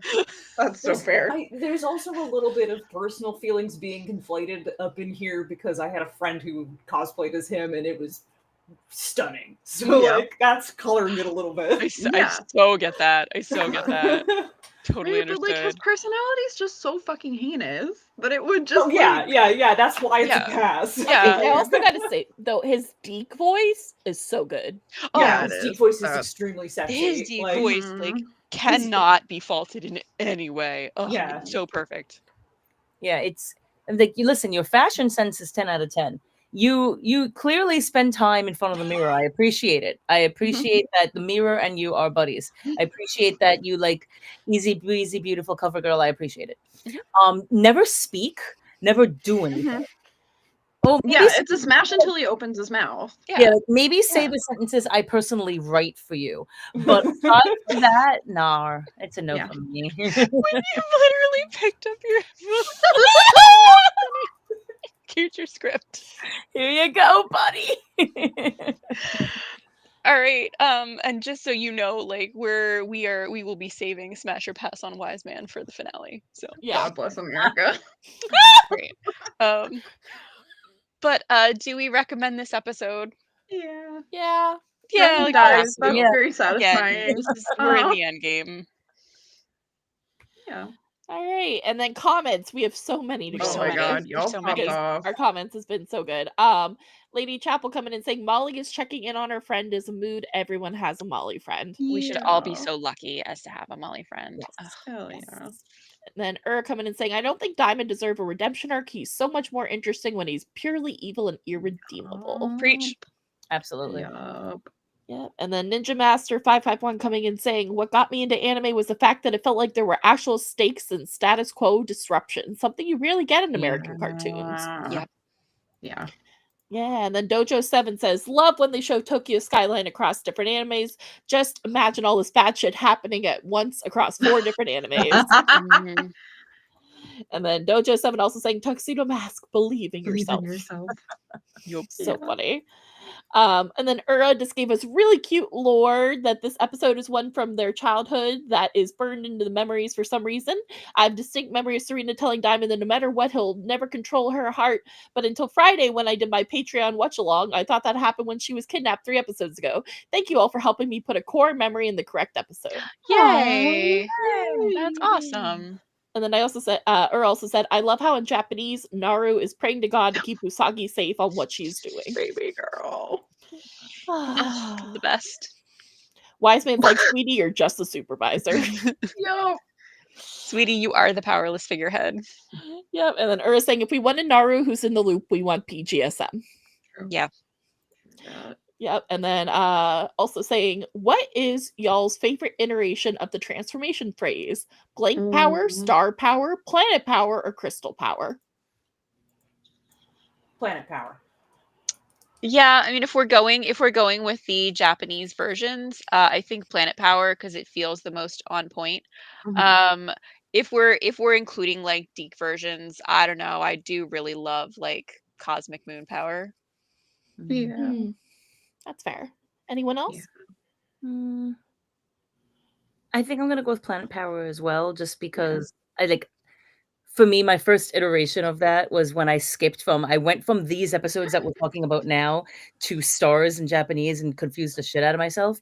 So my first iteration of it, my first learning of them was Pluto, Uranus, and Neptune transforming, and I was just like, I'm in love. I don't know what's happening, but they're saying Planet Power. They look really cool. Everybody's naked. This is great. Yeah. This is great. Yeah. Moving. Yep. Planet power. So in Denzel, Fork Diamond, you will never be Sapphire. So real. So real. And then Ninja Master 551 coming in saying, trying to water down Black Lady's character makes sense when you consider when this was airing, but makes for a less interesting product. Yeah. And then, oh, come on. I'm almost done, probably. Black Lady's plot being broken down. Yeah. And interrupted so we can get a Diamond redemption just really took me the momentum out of this. Yeah. Yeah. No one asked for it. No one wanted it. No. Except Diamond, who wanted it real bad. 30 years later, we still don't want it. Mm-mm. I like how Jojo 7 says, I'd like to pin the whole man. Yeah. Whole man. Yep. And that's why Momo Knight didn't stick around. Mamoru couldn't help not being an asshole. So true. He was like, I see that positivity has gotten away from me. Let me suck that back in and tuck it down where it can never rise again. You're gonna get to a point where you of the future is gonna try to mess with you of the past and try to challenge you, and you're gonna fail that challenge. I'm just gonna dip. Mm-hmm. Right. You know who wouldn't have failed that challenge? Moonlight Knight. Yeah. Moonlight Knight would have won that challenge. Moonlight Knight would have been like, all right, fast pass to the future, baby. And then Sailor Denzel saying Sapphire's ghost showing up behind Serena and saying, told you, bitch, and Diamond Diamond as he dies. Yeah. I would have loved that. Yeah. That would have made this all worth it. That would have made Absolutely. it. But then Ura brings up, why did no one tell Diamond to go bleach his roots? True. Because he probably bleaches them like every 3 days. Honestly, it's like, no, wait, I see it. Yeah. Yep, and then Every Ura time saying, Saphir's like, okay, I'm really concerned about Wise Man being evil and not on our side. Diamond's like, could you just? Just And hope, Emerald's like, this is why I like him. He understands me. like Yeah. he gets it. He fully gets Yeah. it. We could do this together. Mhm. and then I did love when Ura said, there is a Sailor Moon says about bad boyfriends. It's the one from season 1 with the cruise ship. Yeah, they Needed- could have Yeah. literally just recycled this one for this Yeah. episode. They recycled a different one when it's just like, no, this is the one we need. Or like Yeah. something about if you're being creeped on by a creepy ass man who's floating in the sky and kidnaps you and changes your clothes, this is what you should do. Like that, I don't Yeah. As Yeah. Dojo 7 said to Do Ura, do not go on cruise ships. They have men. It's a horrid time. I agree. I so agree. That is just great life advice. Yeah. And then for you, Relia, Ura said, the Amazon trio are smashed for me under the condition it's all 3 at once. Yo, I love Solid. that for you. I love that for you. All right, Yeah. that is all of our comments, which have been Love it when wild. the chat gets really rowdy. Oh my God. Ew. It's so fun Look, when we y'all we get go extra spicy. late. They get extra spicy. I love it. Here Ugh. for it. It's truly the slumber party vibe where it gets late and then everybody gets weird. Yeah, chat, you've been amazing tonight. All right, Yes, have we all come of to the end you. of our episode? We have. Oh yeah, let me flip over to the outro document. All right, should I start or? Yeah, go for it. All right, and with that, we come to the end of our show. Thank you for joining us for my birthday episode of Bishoujo Senshi Slumber Party Deep Dub, episode 76 through 80 discussion. As always, fellow Moonies, check us out on all our socials and follow us to find out the next time we're going live. You can find our links on our link tree in the description. Don't forget to tune into Eternal Mooncast on Saturday, May 10th for Sailor Moon the Super Live with the Last Black Moon. I've been your co-host, Monica. If you want to know what I'm up to and interested in, feel free to follow me at Gay Wizard Emporium on Tumblr. Keep up to date with progress on the novel I'm writing, which I promise Sailor Moon fans will love, as well as see as whatever else I'm enjoying at the moment. And I've been your co-host, Relia. If you like what I do and you want to follow me on social media, you can find my most active socials popping up on the screen below.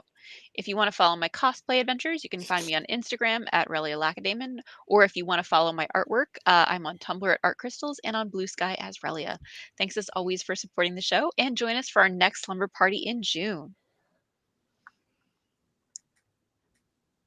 Oh, is it me? Yeah, it is me. Unless you want to throw to Rizuki and I was Duckie going to say first. that's what I was waiting for was Rizuki and Duckie. So, Duckie, Mm-hmm. you go first. Oh, hello, it's me, your resident, very annoying therapist / anime nerd / cosplaying False, bird. libel, slander. You are not very annoying. Try harder. I get paid to yap. It's what I'm good at. It's the one talent I do have. I am on the Instagram, the Blue Sky, the Twitch, the Threads. Like I will cross post to Facebook occasionally, but everything is at Fancy Duckie. I'm currently working on Miss Edelgard von Hrassfelg for Anime Boston, but Which fit? The red one, right? That does not narrow it down in any capacity. That specifically doesn't narrow it down at all. Oh, the cape one. Okay. Oh, the cape one. Ugh. Okay. Okay, girl, where else are you bringing her? I don't know yet. We're gonna see if I survive in Velvet and full armor in May. Okay, because Valid. if you bring her anywhere else, I will bring Yuritsa. I will follow you around, We providing can get- scary we dog can privilege get back for you. on. This is like the Sailor Moon thing. Like, oh no, don't make me get Catherine back on. Right. Oh no, we will all walk No, around being gorgeous and red. I love wearing that cosplay. Ugh, like genuinely any excuse. I will absolutely put Yuritsa on. I will give you scary dog privilege. Done. Say less. All right. Excellent. Pick a con. We'll do it. Hell yeah. Hello. I'm your friendly neighborhood elderly person. I'm Rizuki. Listen. You can find me on Threads and Instagram as just Rizuki. Otherwise, I never post on Blue Sky, but I have it. But I have Twitch as well. It's just Rizuki with 3 eyes because somebody already had the name and it made me sad. But yeah, it's just if you see Rizuki and she's got glasses and she's crying, it's me. That's our girl. That's me. That's And I'm working on cosplays for Anime Boston as well, so you can watch me cry. Oh yeah, that's true. You should I say you as should Mina go to is Rizuki's literally in a pile of Instagram. fabric on my floor. Rizuki recently did they did the Amazonas Senshi. Yes! So please go see them. Yes! They all look Go look! amazing, all 4 of them. Oh, Thank so good. you. We Go worked look very at hard those on it, stream. so I appreciate that. Oh my god, Yes. no, like please East Coast edition. Listen, Please. that real Yeah. quick, that Please. wig, I finished it, but when Uh-huh. I did a test at 2 in the morning, the like hours before the shoot, the Uh-huh. wig broke because I had to I had to make it like portable because I was going across the country. Uh-huh. So at 2 in the morning, I'm just like, shit. And I had to wait till Cosplay Repair opened at 10 a.m. and basically a dream and a hope and a prayer. And what came out happening was the temporary version of her to stay on my head for the shoot. So now that I'm back on the East Coast, I will be doing something to make it more permanent. So it's not like Yeah. I'm going to move like this to make sure nothing happens. But yeah, so absolutely East Coast. You tell me, I will show up with her. Do Please. it. Do it. Oh, love it. Please. All right. And as always, I've been your host, Michi. You can find my personal socials at MEW21 across the web. And if you are interested in K-pop, there is also a sister channel called K-pop Voyage on YouTube, where Monica and I and a bunch of friends all react to K-pop videos and give our discussion and input on it. It's a lot of fun. As for our parent show, Eternal Mooncast, you can find previously recorded episodes on our YouTube. This episode will be coming out I guess now this episode is live because now on Bishoujo Senshi Slumber Party, we will be going live on YouTube as well. For Eternal Mooncast, we'll still only be live on Twitch and you'll be getting an edited version. So that'll be the big difference between the two shows. All right. We appreciate any likes, comments, follows, or wherever you'd like to support our show in your own way. As a quick reminder, these have just been our personal opinions, and we celebrate all respectful Mooney opinions here. And then really quick, I just saw this, and it was praising Relia, so I want to read it. Oh yes. So before Ninja Master said, before we wrap up, I just want to say I really liked Relia's analysis of Black Lady's transformation. Most people write the scene off as just fan service, but considering this is an Ikuhara anime, there's probably more to it than just fan service. Yeah, I mean with Ikuhara, that is so very true. Like you cannot underestimate the thought that has been put into something. All right. Well, But thank you thank you. guys so much for joining us and for staying, even though this was an extra long stream. Happy birthday, Michi. Thank you. Birthday! Thank you guys so much. Thanks for joining, and we'll see you next month. See you next All month. right. Bye. Bye.